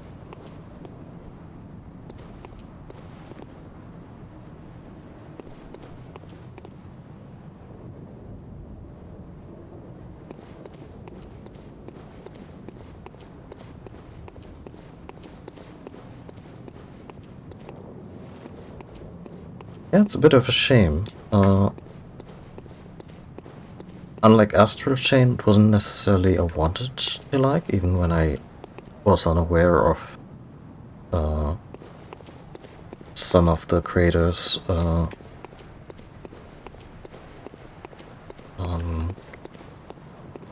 don't think he's even that outspoken, but he just, I don't know, naming fairly cool or, likable characters, or naming or taking the likeness from some Japanese generals who were definitely involved in war crimes in China during World War II, and, you know,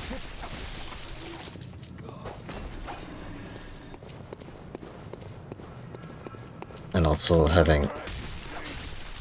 being very heavily steeped in this whole revanchism vibe that you sometimes get of Japanese media, as in Japan was wronged in World War II or overly punished by way of the nukes. Like, I personally disagree with the deployment of nuclear weapons in Japan,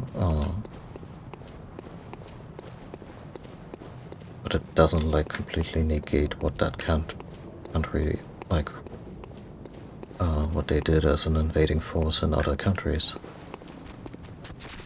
Oh, these are speedy boys, huh?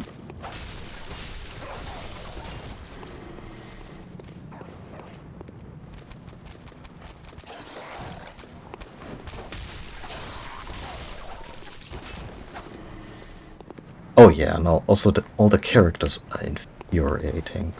The main character is an absolute asshole in a way that the writer doesn't even seem to realize.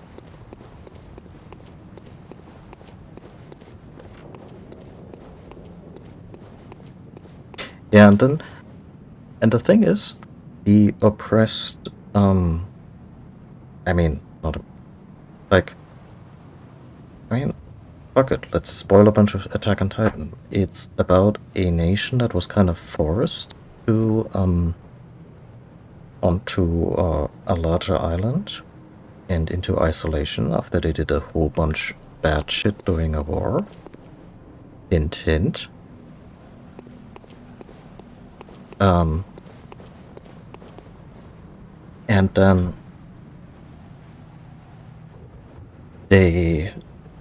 and it's from the perspective of kids who grew up in that country and wanted to defend it from the menace of the Titans, who are basically just semi-sentient prison wardens, so that the evil former imperialists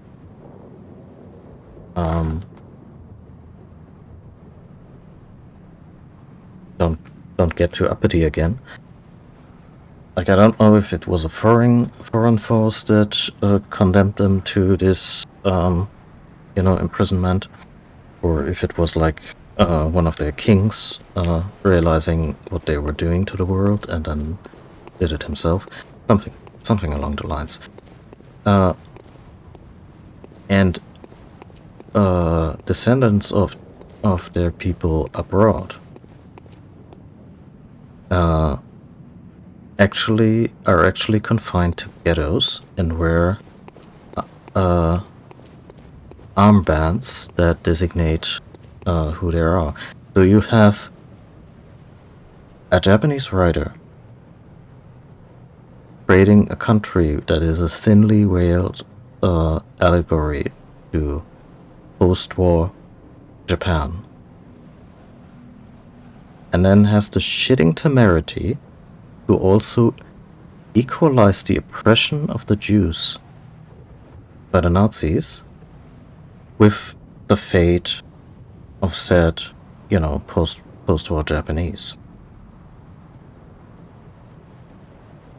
Because fascists always find a way to be the victims. Like, I'm not saying the guy is, like, himself a full-on fascist, but either without realizing it, or with really,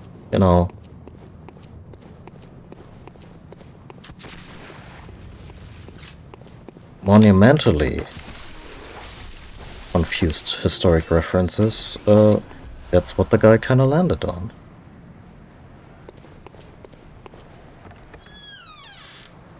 And to me, as a German who was raised to not forget a whole bunch of stuff that happened around the world in the 30s and 40s, that is just so fucking infuriating. Like, co-opting elements of the Holocaust to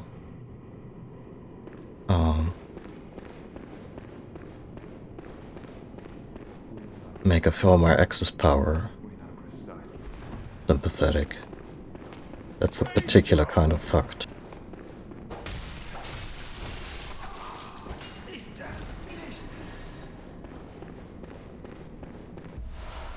Lots of Madman's knowledge here.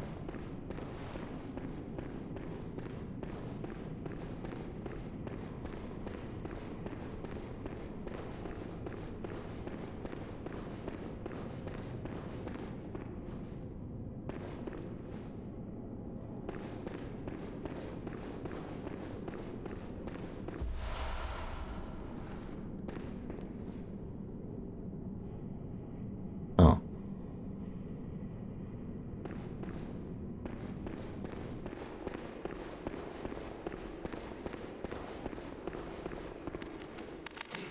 Oh, hi. Oh. Oh, oh. All of that was way too impatient.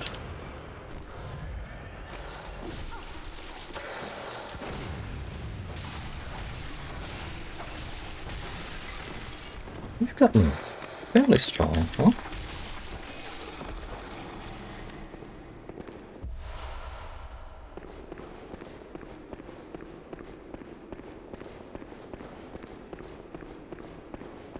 One little detail of Attack on Titan, and for those who among viewers who might want to experience that story, like, I don't think engaging with it is entirely without merit, but it's, you know, very problematic in certain respects.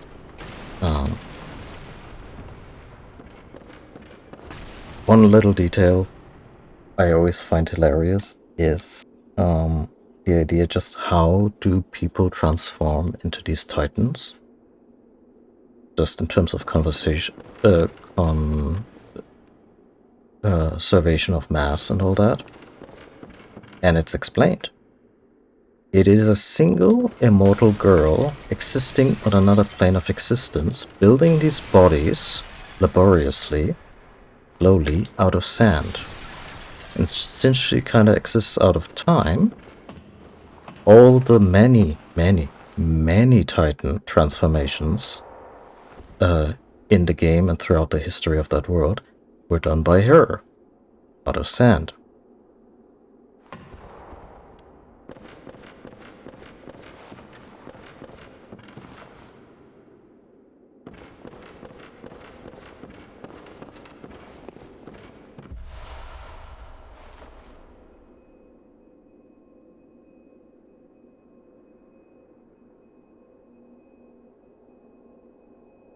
Yeah, that too.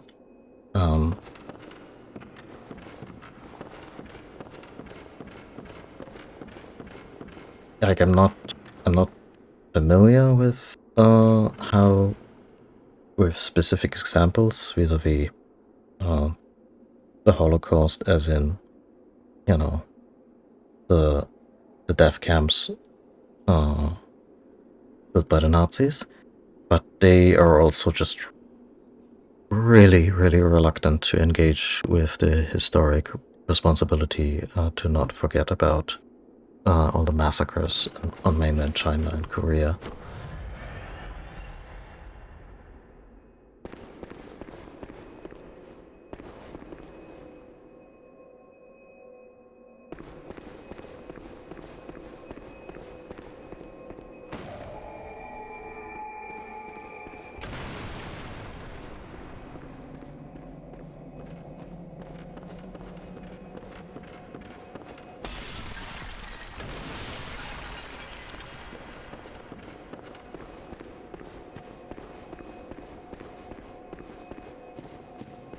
Where are we even going? Am I heading towards the blood stuff?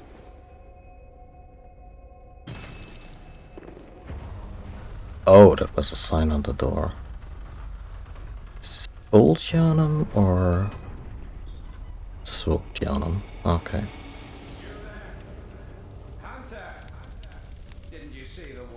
I'm sorry, I can't read. I put all my stats in something non-cerebral, like, let me check. Arcane? Is now home only to beasts. They are of no harm to those alive. Turn back, or the hunter will face the hunt. Honestly, buddy, with almost 6k in the back and other ways to go, I'm gonna take you up on that offer. Also, just something I looked up today, because while Bloodborne could be set on Earth, you know, as kind of this, I suppose maybe British city or metropolis swallowed by an old god's dream. But a little detail that is also currently on screen. The Molotov cocktail wasn't named until 1939. Welcome. What is it you... Very well. Let me stand.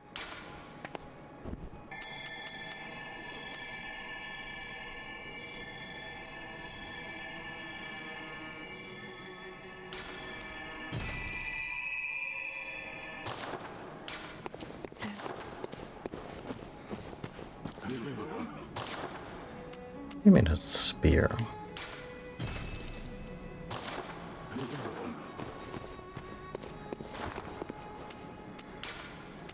I saw spear, I buy spear, I stab here.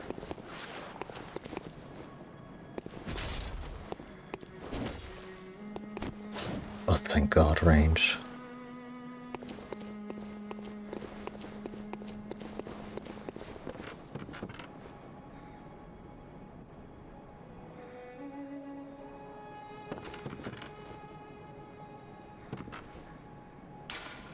Oh yeah. Also just a straight up fetishization of the uniforms. Like, it's not just levity, it's just... I mean, it is levity, but to a point where it's just... yeah. To me, this is surreal, but I grew up in a country where some of these symbols were straight up banned.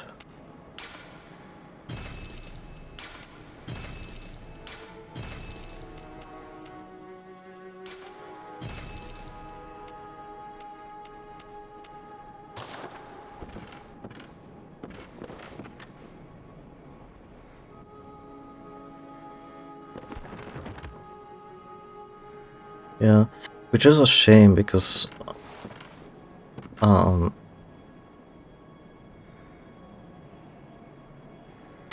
Full Metal Alchemist. I mean, that is its own kind of problematic. For a second there, I thought of Metal Slug and General Morden.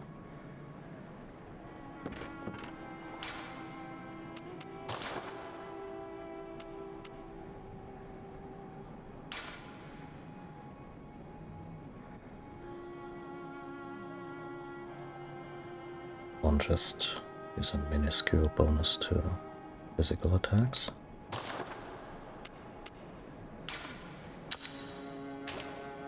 And just be removed again.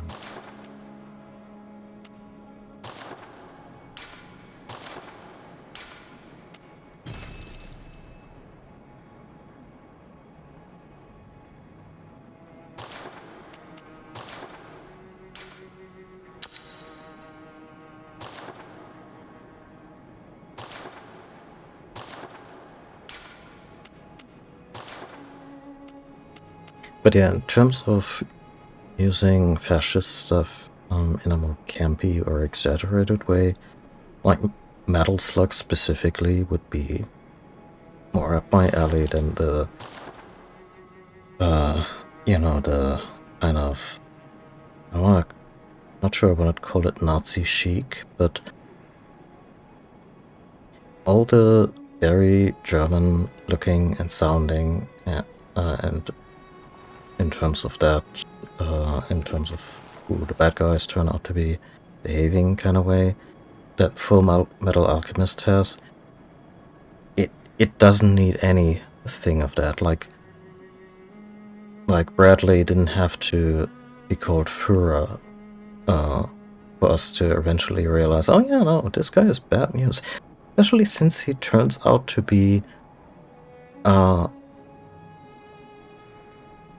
mean, still a bad guy, but one of those villains with principles, or at least some kind of code, or, you know, inherent coolness to them, where you're like, no, I don't want them to equate that with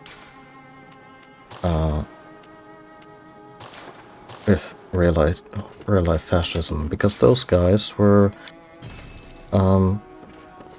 they were pretty pathetic. Like they didn't face the obliteration of all their horrible ambitions with, I don't know, bare-chested fighting in the streets, but, you know, they tested cyanide capsules on their dogs to make sure that they work on themselves.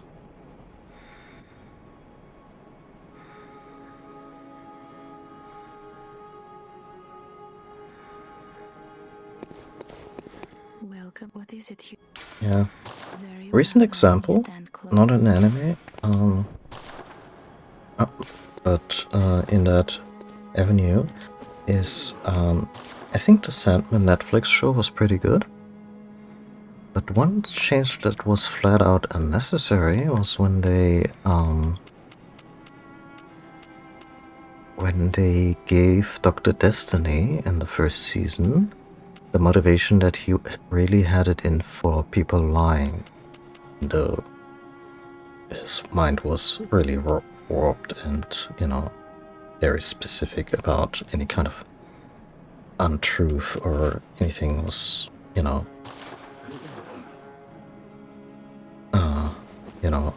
all lies being equal. In the comics, the guy doesn't have that kind of justification. He just essentially tortures people to death with their own thoughts and fantasies because he likes doing it. And I think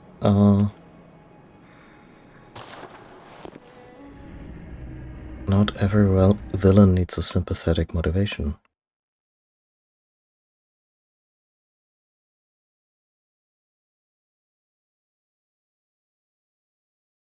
Yeah, that too.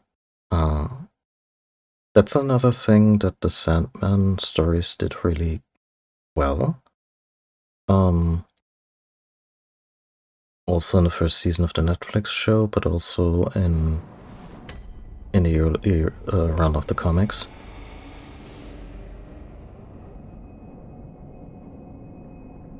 Yeah, I don't quite recall what he did.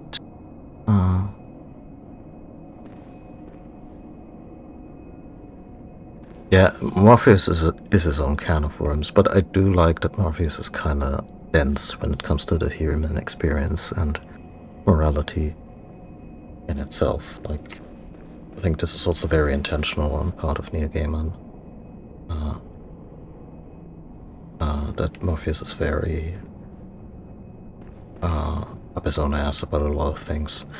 Where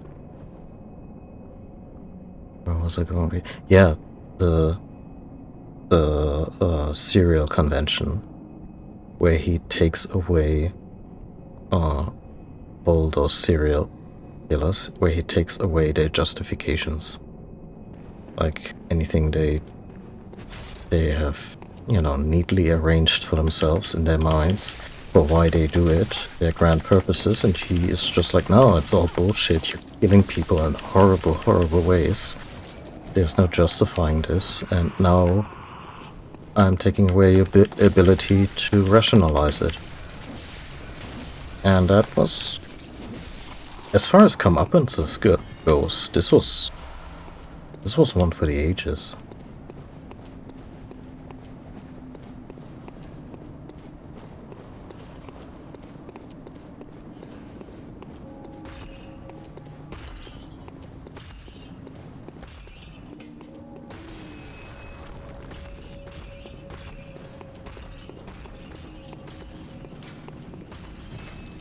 Special emblem. Right, the one that costs 10k at the shop.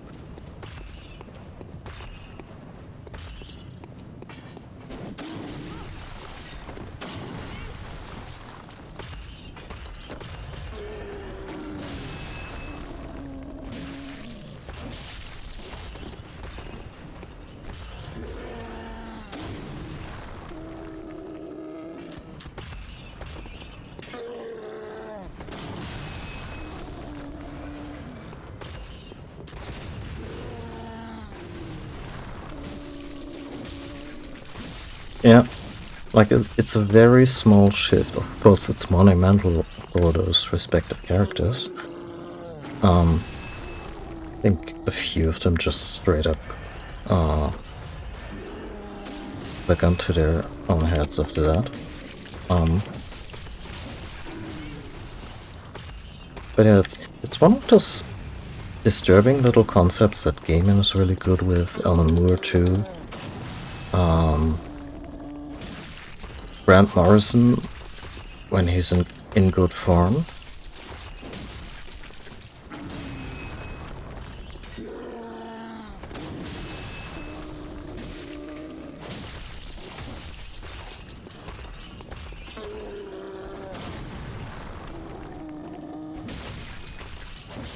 Liking this weapon.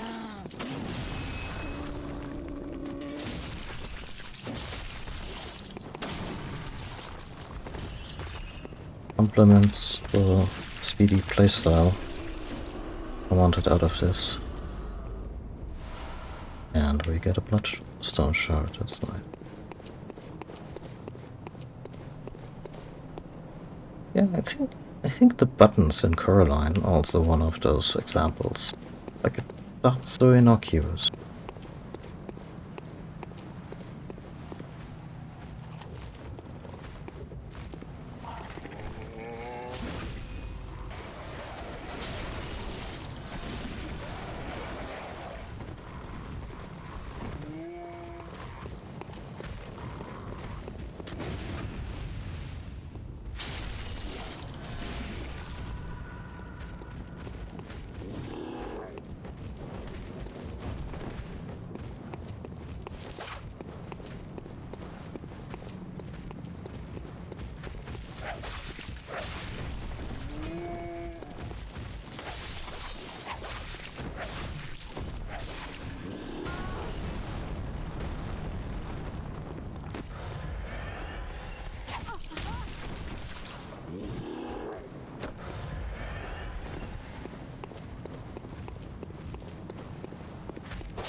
The sweating bullets in this place. I'm not sure if it was because of these two.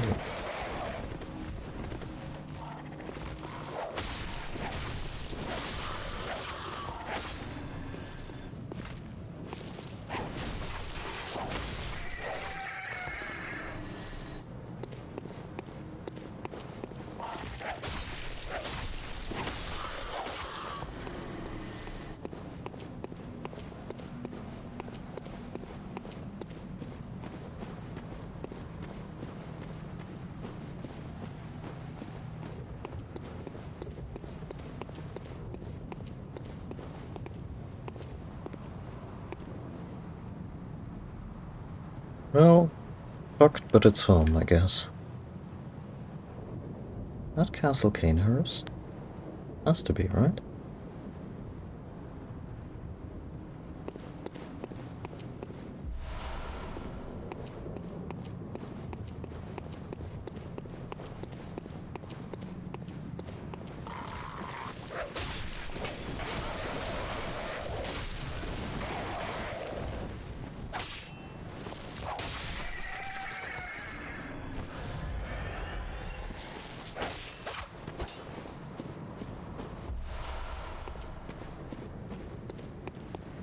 This guy. That's why I was feeling a fair amount of trepidation.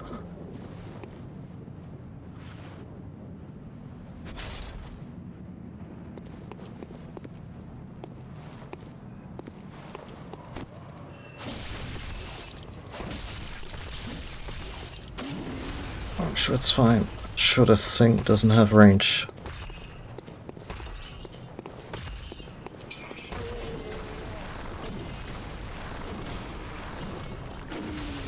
Oh.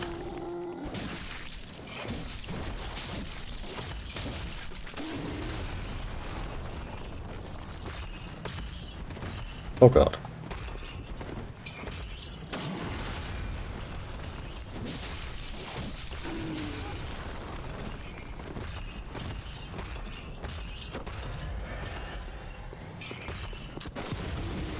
Not sure bullet counters are a thing for this. Oh god. No, no, no, no, no, no, no, no, no.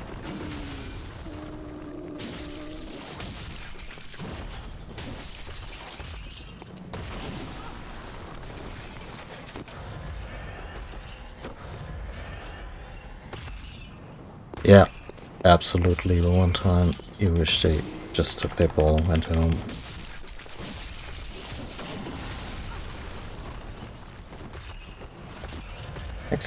That's probably not even a wrecking ball, and I guess that this thing may be out of a really big church bell.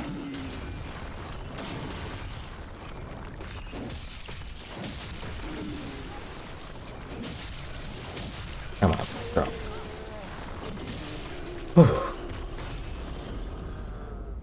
I was just getting a little button mashy, and I wasn't sure what had registered first, the attack or the dodge. I'm kinda glad the attack came through.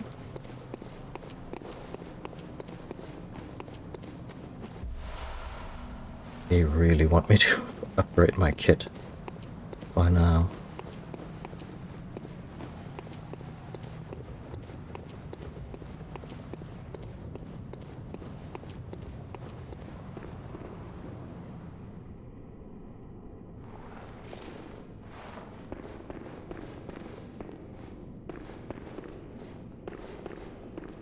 That's a lot of urns. Would be a shame. You know, it's moments like this when I wanna see a message,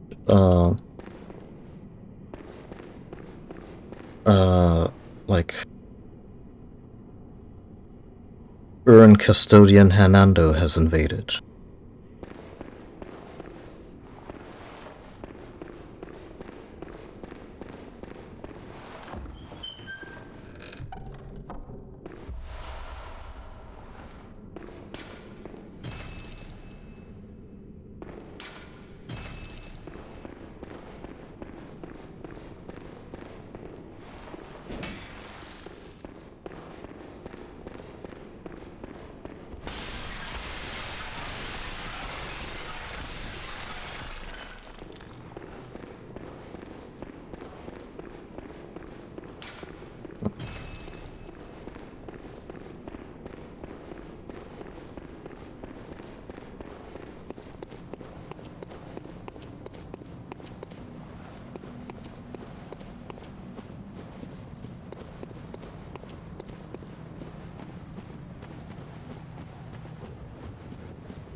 What is this? I'm at 7 inside? Isn't it about time that weird shit starts happening? I don't quite remember what...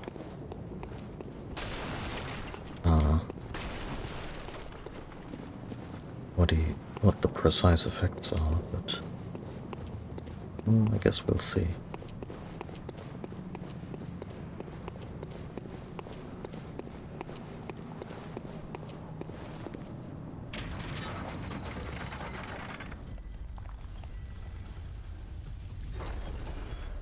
Okay, but this doesn't just open this one, right? Oh.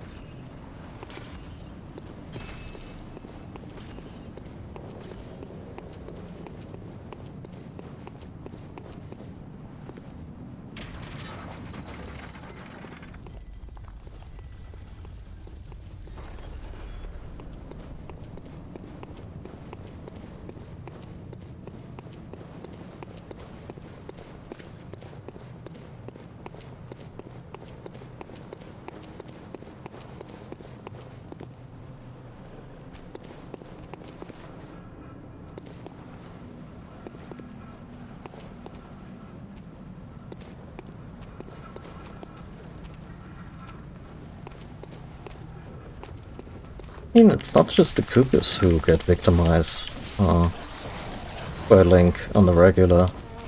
I suppose the pottery industry isn't exactly a victim of his antics. If anything, they profit tremendously from, you know, the legendary hero passing through.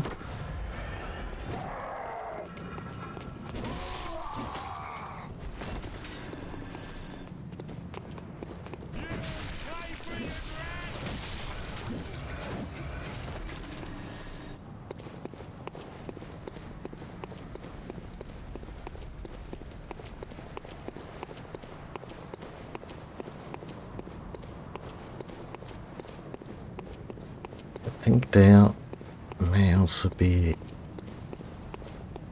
a game that really lampshades it. Like, yeah, I really adore my pottery collection, something like that.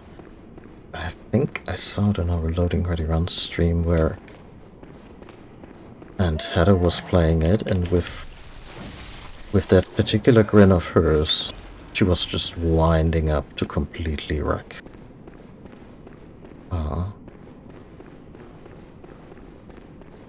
Wreck all those pots.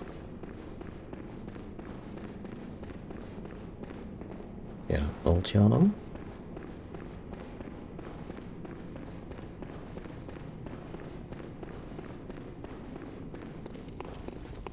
Yeah, no.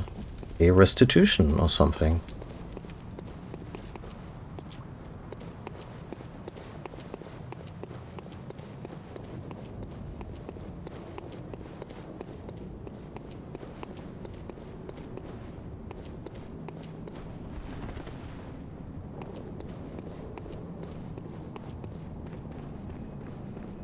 Yeah.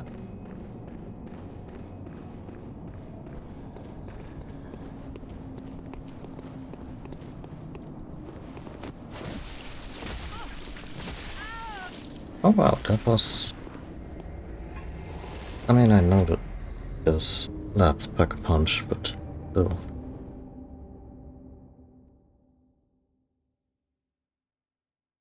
When you've successfully killed 2 of the really large enemies.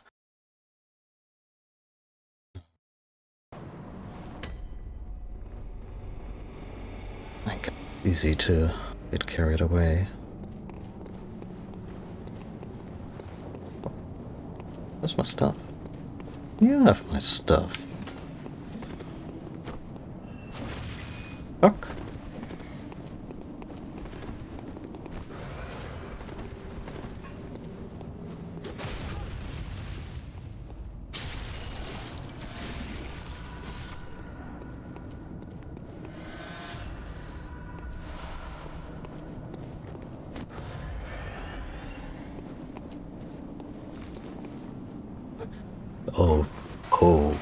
Oh yeah, no, that...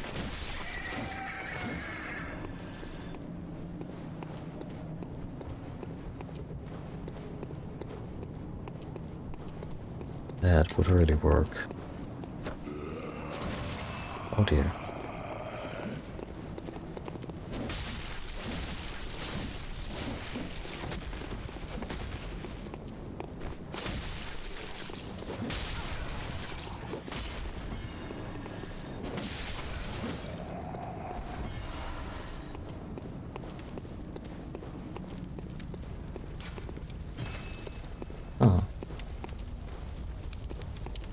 Really? Like, is the way canonical way forward for me to just buy the thing?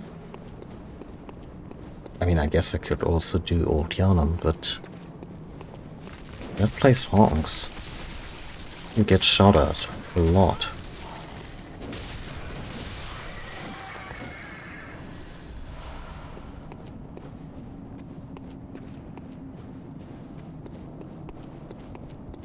Then again, I'm not that far away from getting those 10k.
Why not?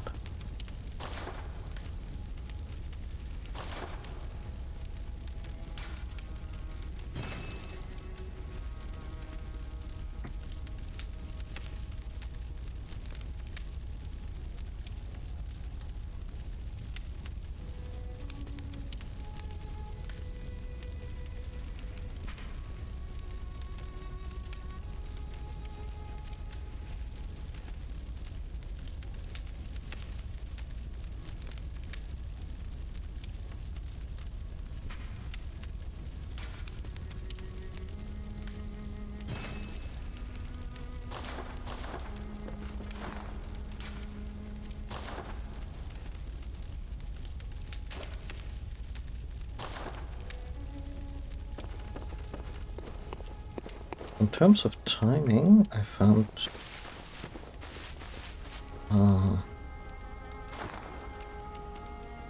them to be about the same. The blunderbuss and the regular pistol. The pistol does more blood damage, but that's also not really something I want to get super invested in. Because it's tied to blood tinge, and that's an absolute drop stat for this build. And I guess the blunderbuss just has that spread, so why not stick with that?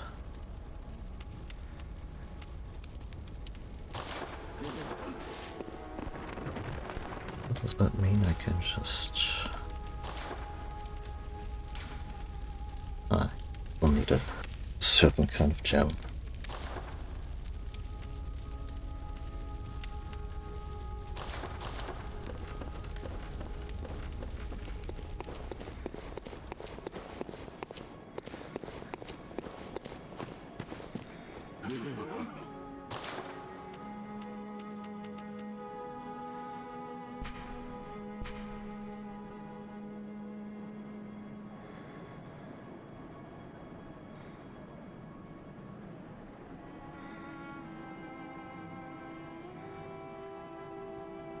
This emblem determined the end of the hunt.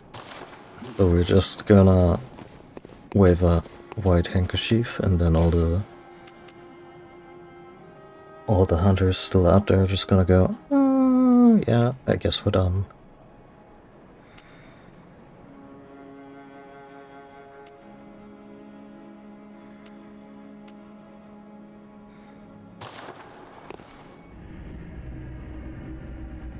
Let's see, I've still got some unexplored corners in the sewers.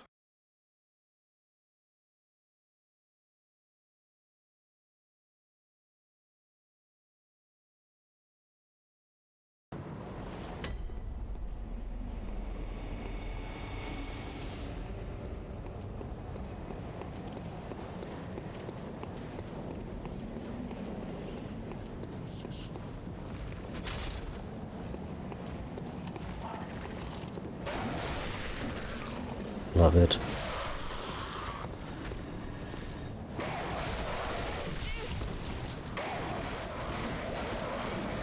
You just... There you go.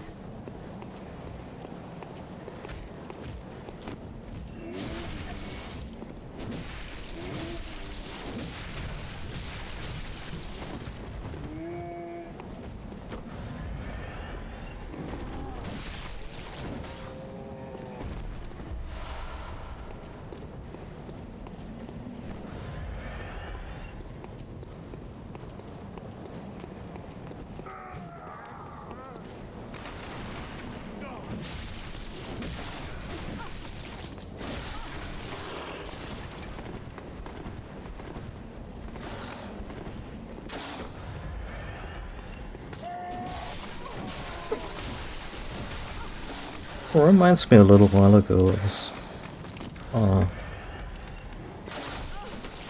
just walking around the city with a friend, and they were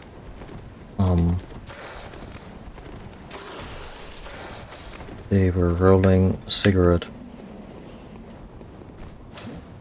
and I don't know, something about the way it was rolled just made me go,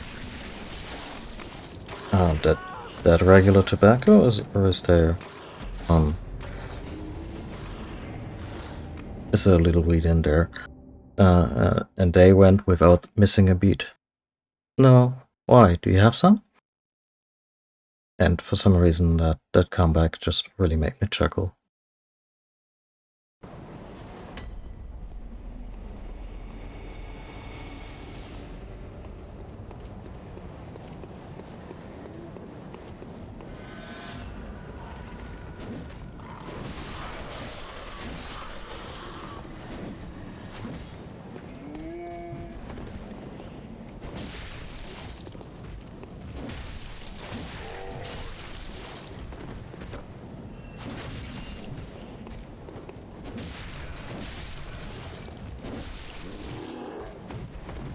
Wow. That enemy must be supremely frustrated with my hitbox right now. Like, a few of those should have gone in favor of the enemy.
That's cool that you give us Molotovs and all that, but, you know, a little damage over time on these pricks.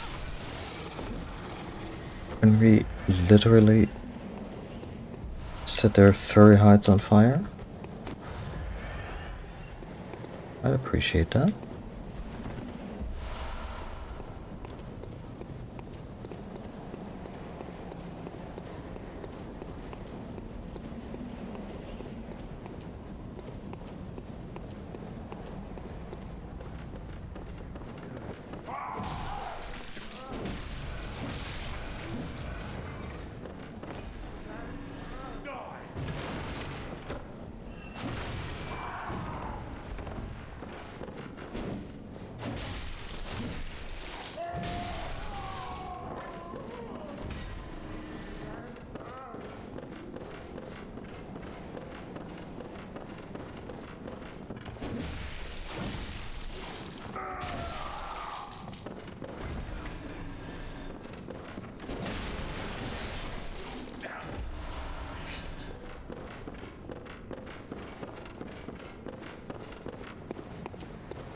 That good, healthy asbestos fur.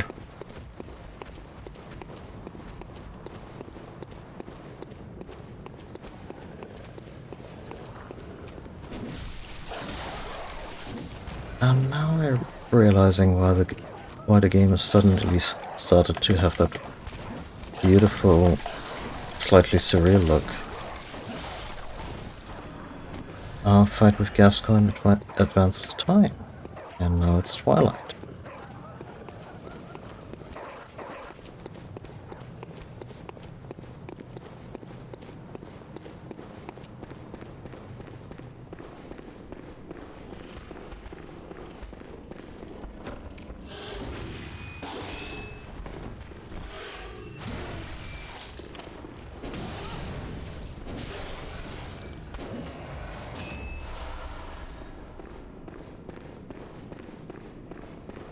I said it before, I'm a total sucker for really nice looking lighting effects, and they don't have to be like the latest and greatest in terms of technology, just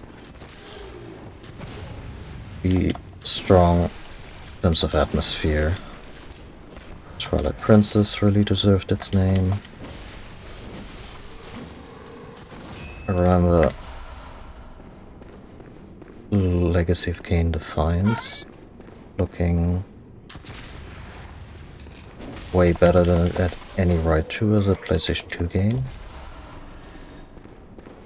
Just because of how it managed to work with its light. Hey cat, what's up?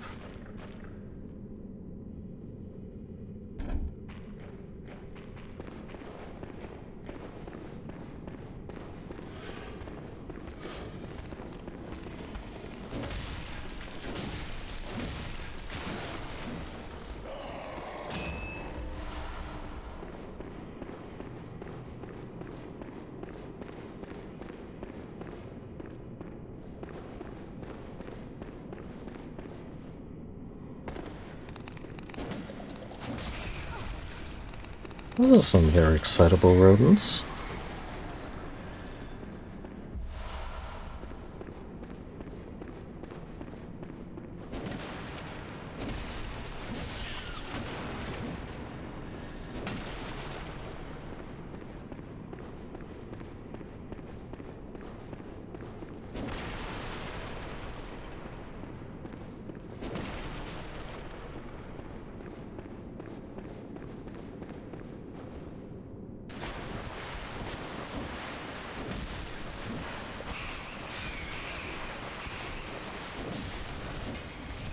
Oh, oh, oh.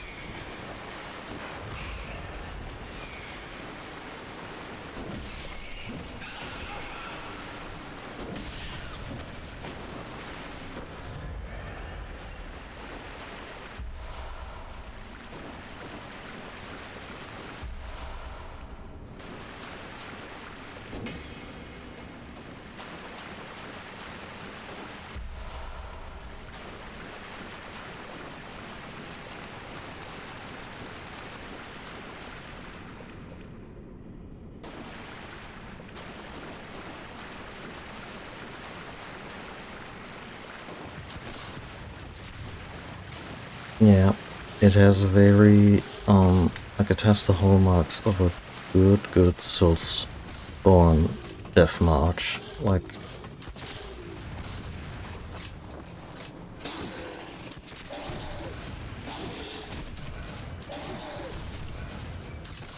okay, I guess we're both assholes.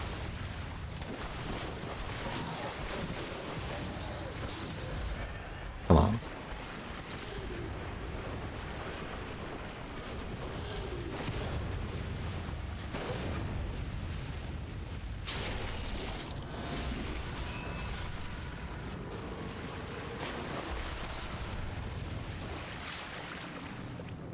Come down here and say that to my face again.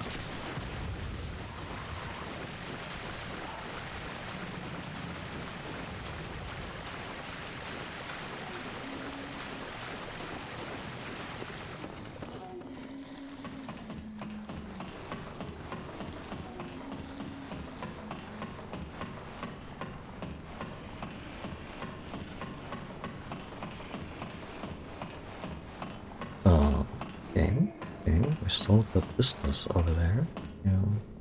Oh, okay. We're going somewhere else?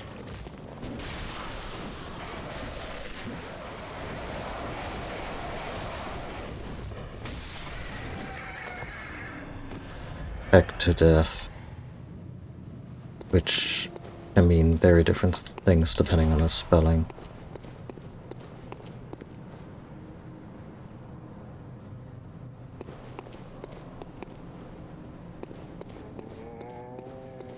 Yeah, that's fair. That is absolutely fair.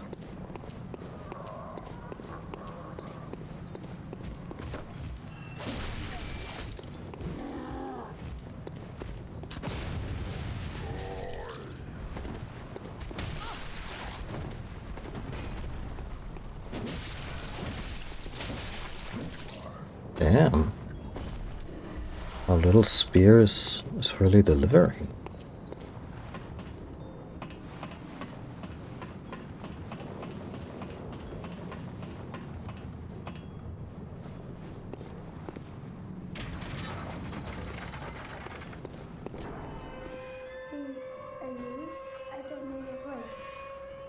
I know. Are you Hunter? He's really look for my mum. Daddy never came back from the hunt, and she went to find him. but now she's gone too. I'm all alone and scared. Oh, Really? Oh, thank you. My mum wears a red jeweled brooch. It's so big and beautiful. You won't miss it. yeah, I'm Oh, sure that's... and mustn't forget, if you find my mum, give her this music box. It plays one of Daddy's favourite songs. And when Daddy forgets us, we play it for him so he remembers. Mum's so silly running off without it. Hello, Miss Hush. Still come? Yes? Mum knows I won't be a... Yeah, that's Gascoigne's kid. And I think we could have used the little music box to upset him during the fight.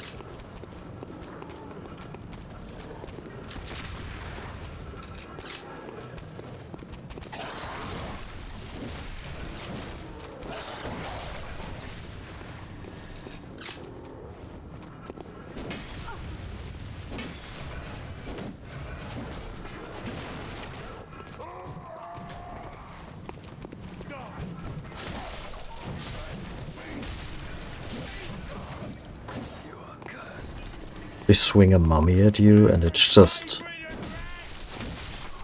like a smoke bomb.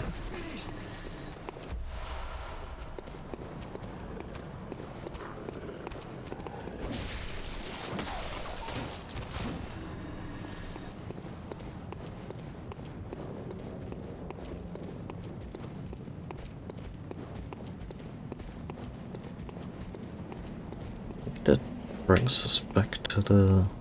Yep.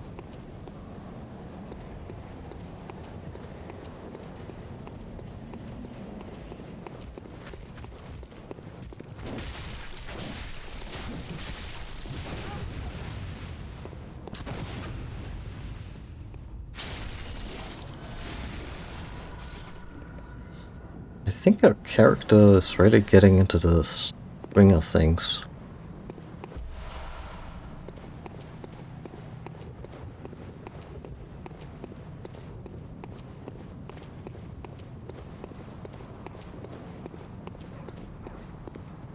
Like they enter the workshop and Gehrman just absent-mindedly mumbles, "You see, young hunter, it's all about the blood." And our character's like, "Oh, that's so."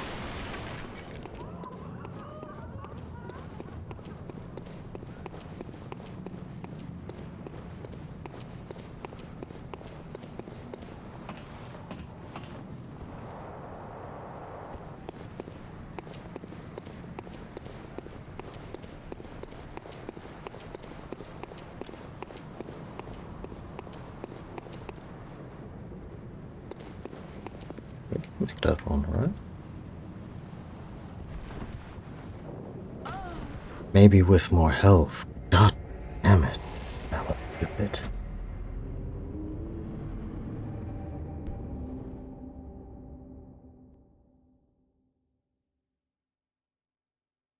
Trying to remember if the blood armor is even a thing from the tabletop pen and paper. Or probably some kind of blood magic or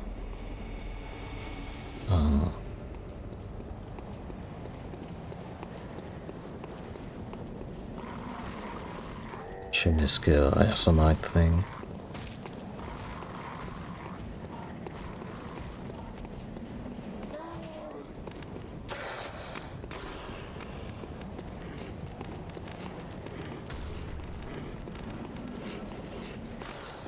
That's a dead end. Make sure it's not literally dead.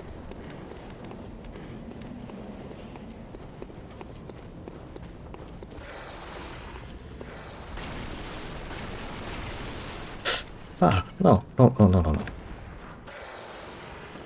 Breath.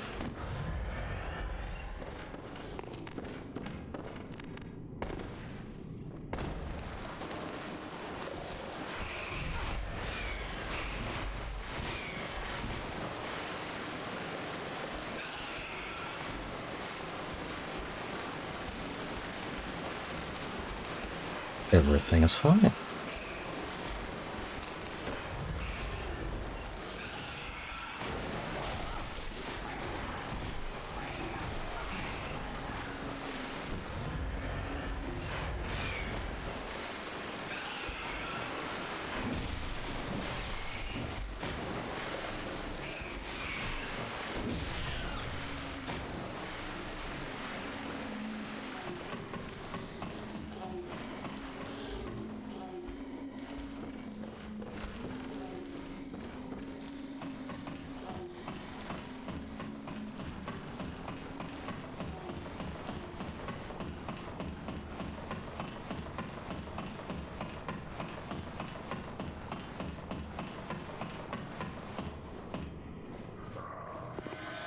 Wretched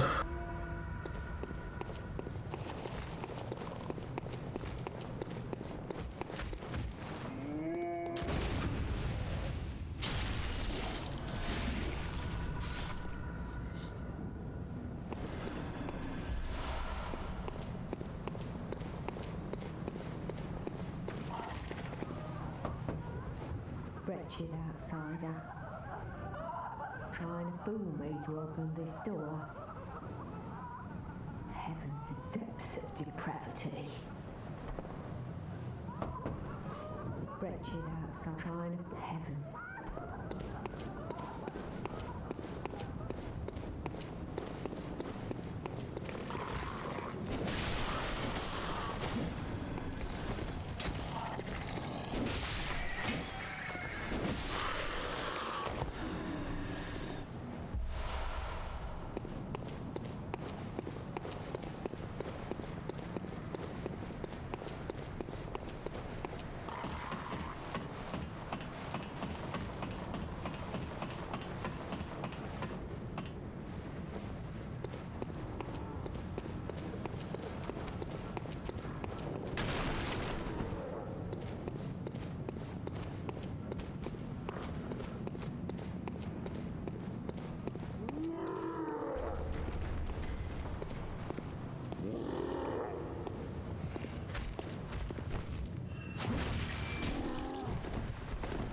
Actually short range, that charge attack.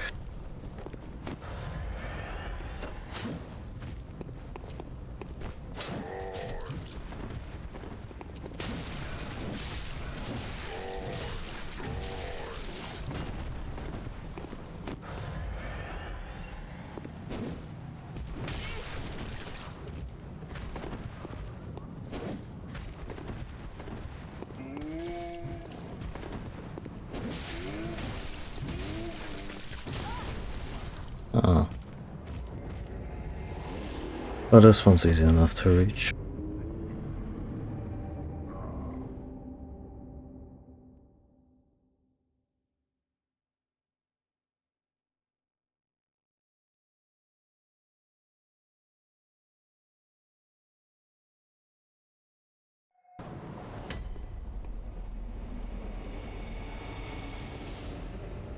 Like if I get the 10k and get the key item, then maybe close the stream out with Vicar Amelia?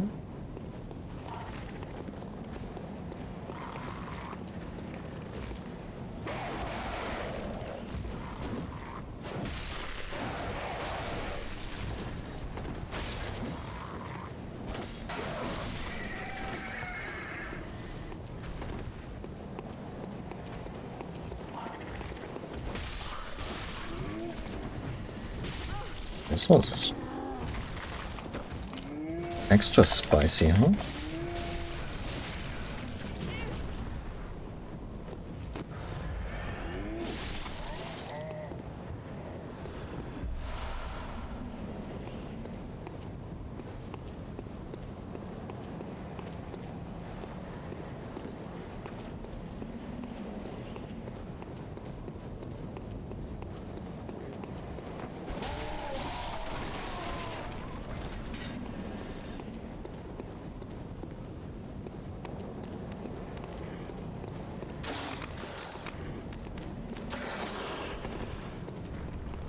But it was wise.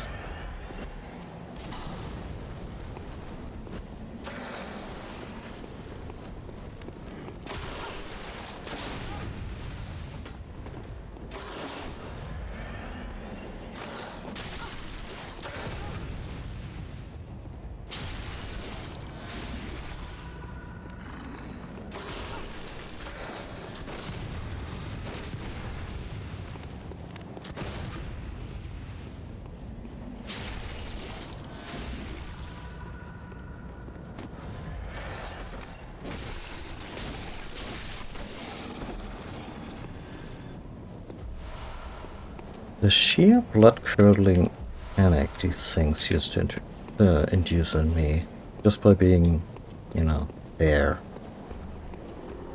Quite something. Collections in a puddle really distracting.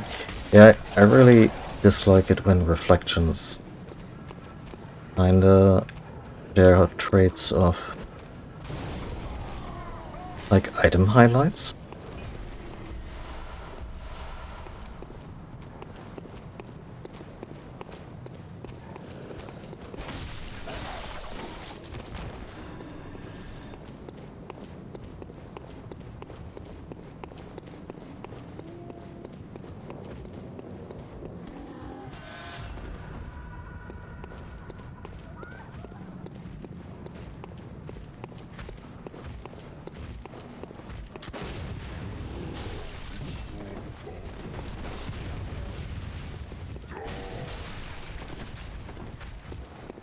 Joke's on me, he has the high ground. What the heck? Buddy, your pathing is all kinds of wrong.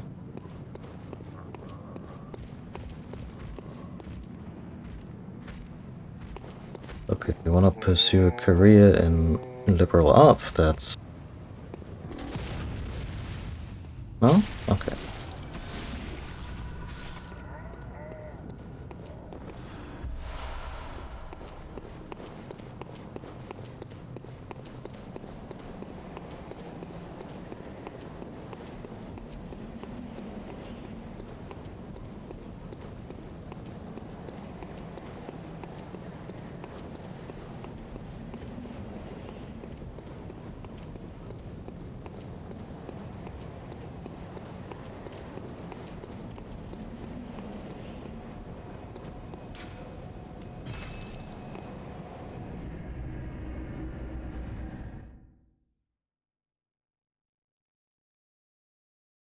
Blood Flower Bud sounds...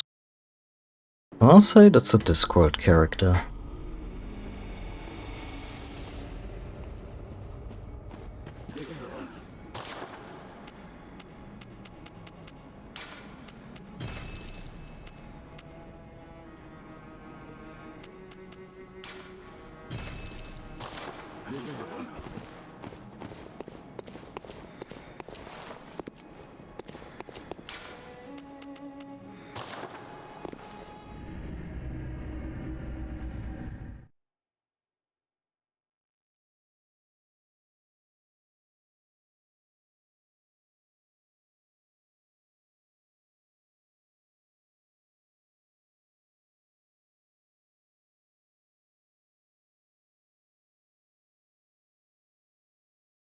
So I wanna look up when I can access the DLC. Not to actually do the DLC, because that is very much late game content in terms of difficulty. There are a couple of things between the start and Ludwig that just picking them up could be worthwhile.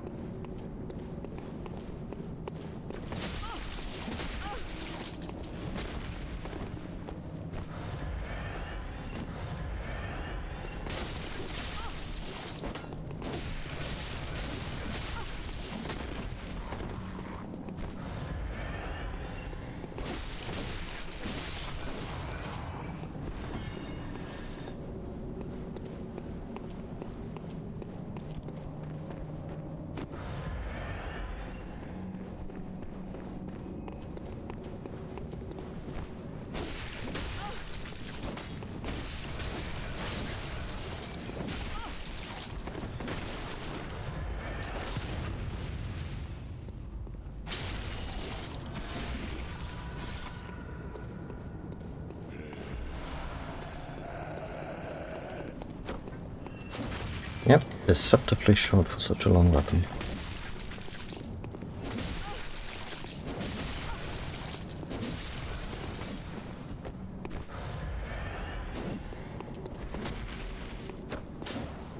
Oh, come on.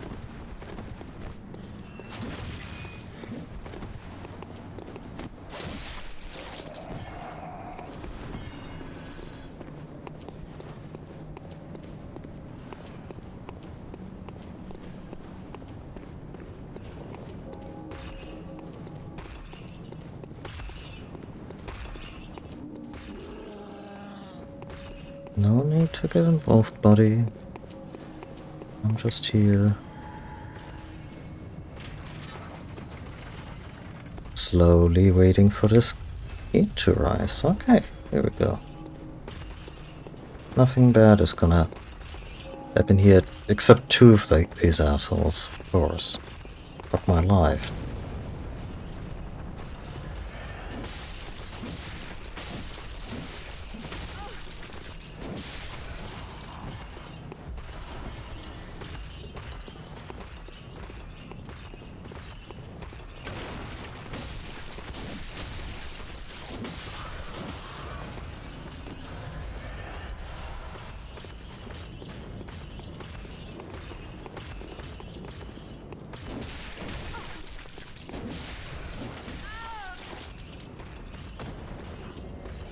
Okay, not that it's an excuse for anything, but I actually took one hand away from the controller to scratch myself, and I'm surprised I even got any hits in with only my right hand.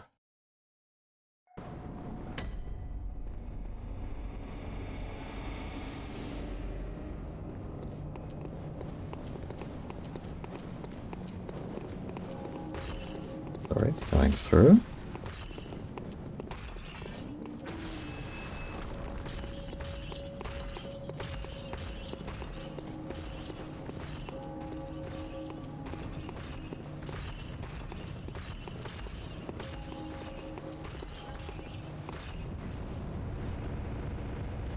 Yeah, it's just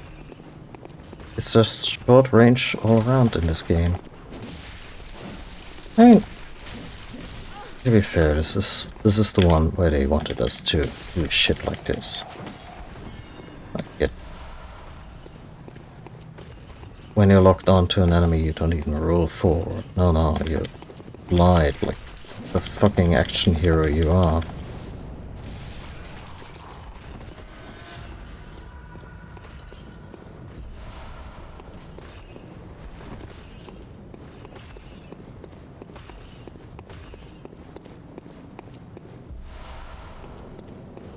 Poison knives, you say?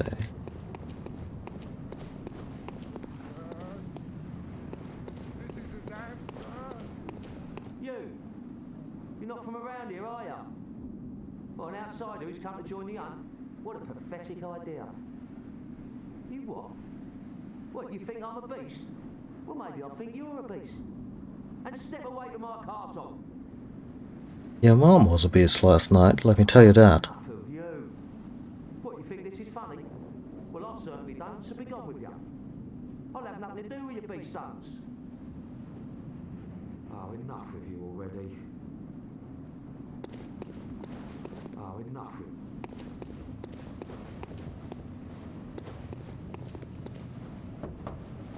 Oh my, what a queer scent. But I'll take it over the stench of blood and beasts any day. What is it then? I'm off during hunts, and besides, this is no place for ladies. Wouldn't want to drag you down too.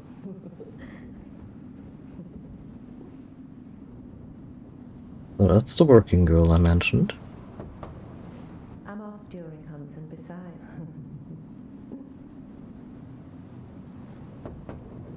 I'm off during... Okay.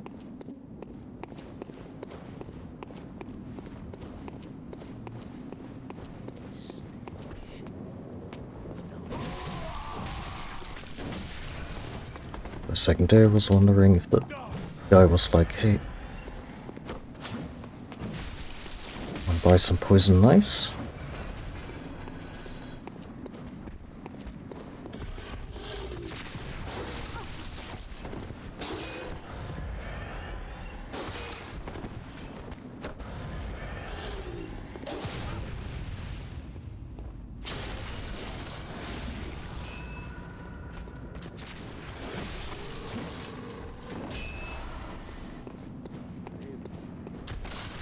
Something, joke about hoeing.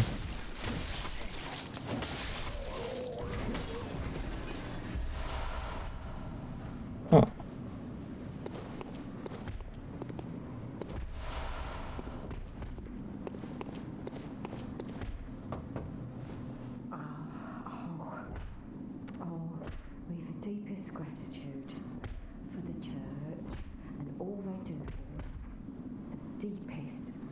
widest gratitude. Oh, Yes.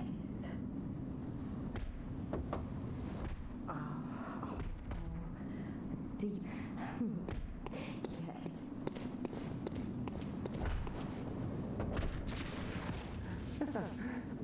Praise you. Praise the old damn church. And best of luck hunting. Best luck of all.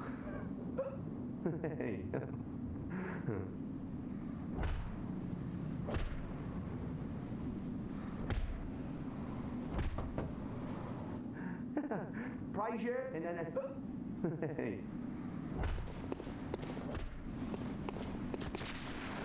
buddy.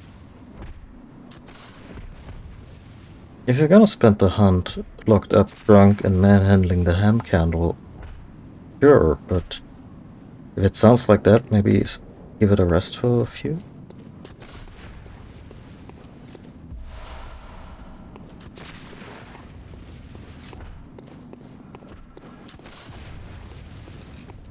The epitome of fruitness.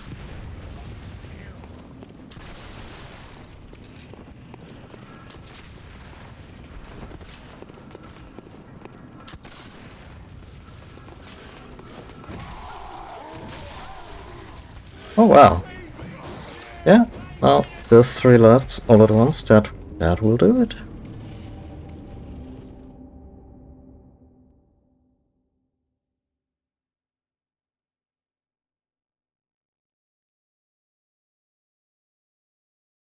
I don't think I'm gonna be reaching Vicar Amelia anytime soon. Anything? As we pass the 3-hour mark, I think I wanna reach my blood echoes and then reach the end of the stream.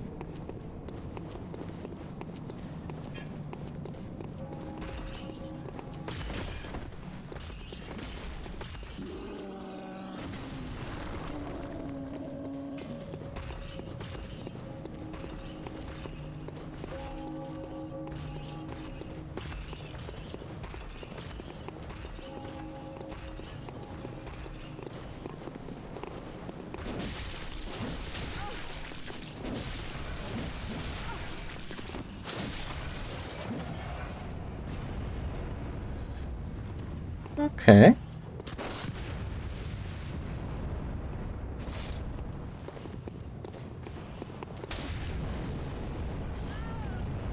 So much for those blood echoes. It's been a time.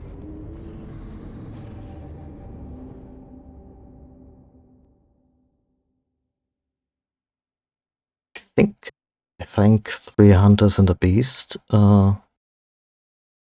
That would be funny, especially if they got the old cast. Yeah. For that.